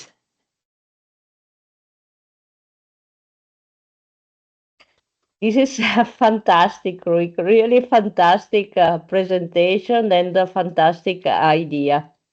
I'm very, very curious of knowing if the small cell we prepare are just prepared starting on with powder, perovskite powder, and then we prepare them pressing. And so, do you think it's possible to cut a cross section even if we are not depositing our electrode with some deposition technique, but just we use the pellet way and some ink? Yeah, so in principle, the answer to that is definitely yes. That's actually what we're doing to for in the as I said, in the so far mostly in the context of batteries. But one of the things we do is to exactly prepare an ink and then do a cross section of that ink and analyze what happens, for example, when you expose that ink to a certain electrochemical potential, for example, because for the batteries that is so important. And I want to come down here to this experiment that was actually the first one that we this project was starting. Here we deposited the LCO directly so lithium cobalt oxide, which is a cathode for batteries. We deposited LCO directly on the metal terminal, the electrical terminal. But our next step, now this was just proof of concept. Our next step is actually now preparing this in an ink and then depositing that ink on the electrical terminal. Whether that's done through drop casting of the ink and letting it dry on the terminal, or through preparing the ink and then cutting the ink through the focused ion beam, we're going to work on in both directions, but there's no reason why in principle we should not be able to cut the ink and create a lamella that we can then place directly on top of one of these electrical terminals. And I'll just conclude with this. More than that, our ambition is actually to, and this applies to fuel cells, is actually to have the assembly where we have the ink for the anode, the separator or the solid electrolyte, and the cathode. So this is an idea that this diagram I put together actually already for solid state batteries. So this idea of having an assembly that you can make with inks on both sides or only in one side, depending on what you're studying. As I mentioned, for fuel cells, for now we can only do half cell tests because we can only flow one gas. We cannot separate two gases. But the answer to your question is yes, we can do it. Great. I was a little bit afraid because, yes, we say that our perovskite are good mixed conductors, but actually they are not like platinum X. A little bit less well working than metal conductor. We have other questions. One from Elise, it's herself. So how sensitive is the preparation of the chip assembly and how much time does it need on a regular basis without taking into account the FIB lamella preparation? Okay, good, because the FIB lamella preparation is sort of a pre-step that can take it takes let's say a day of work. The lamella preparation plus this transferring, a day of work. But since we're leaving that aside, the assembly of the chip. So let's start from the point that we already have the sample deposit lamella preparation plus this transferring, a day of work. But since we're leaving that aside, the assembly of the chip. So let's start from the point that we already have the sample deposited on our chip. So let's start from the point where if I look at here, for example, if I look here, the sample is already deposited on my chip. So then going through this process of assembling the chamber, etc., and doesn't take long. It takes about, let's say, with a good margin, about 2 hours of work. It takes less, but if we want to do it slow, we want to do it carefully, then we have to test the vacuum conditions. Let's say 2 hours of work for the whole preparation. Now, one part of the question was what does it involve and how hard it is.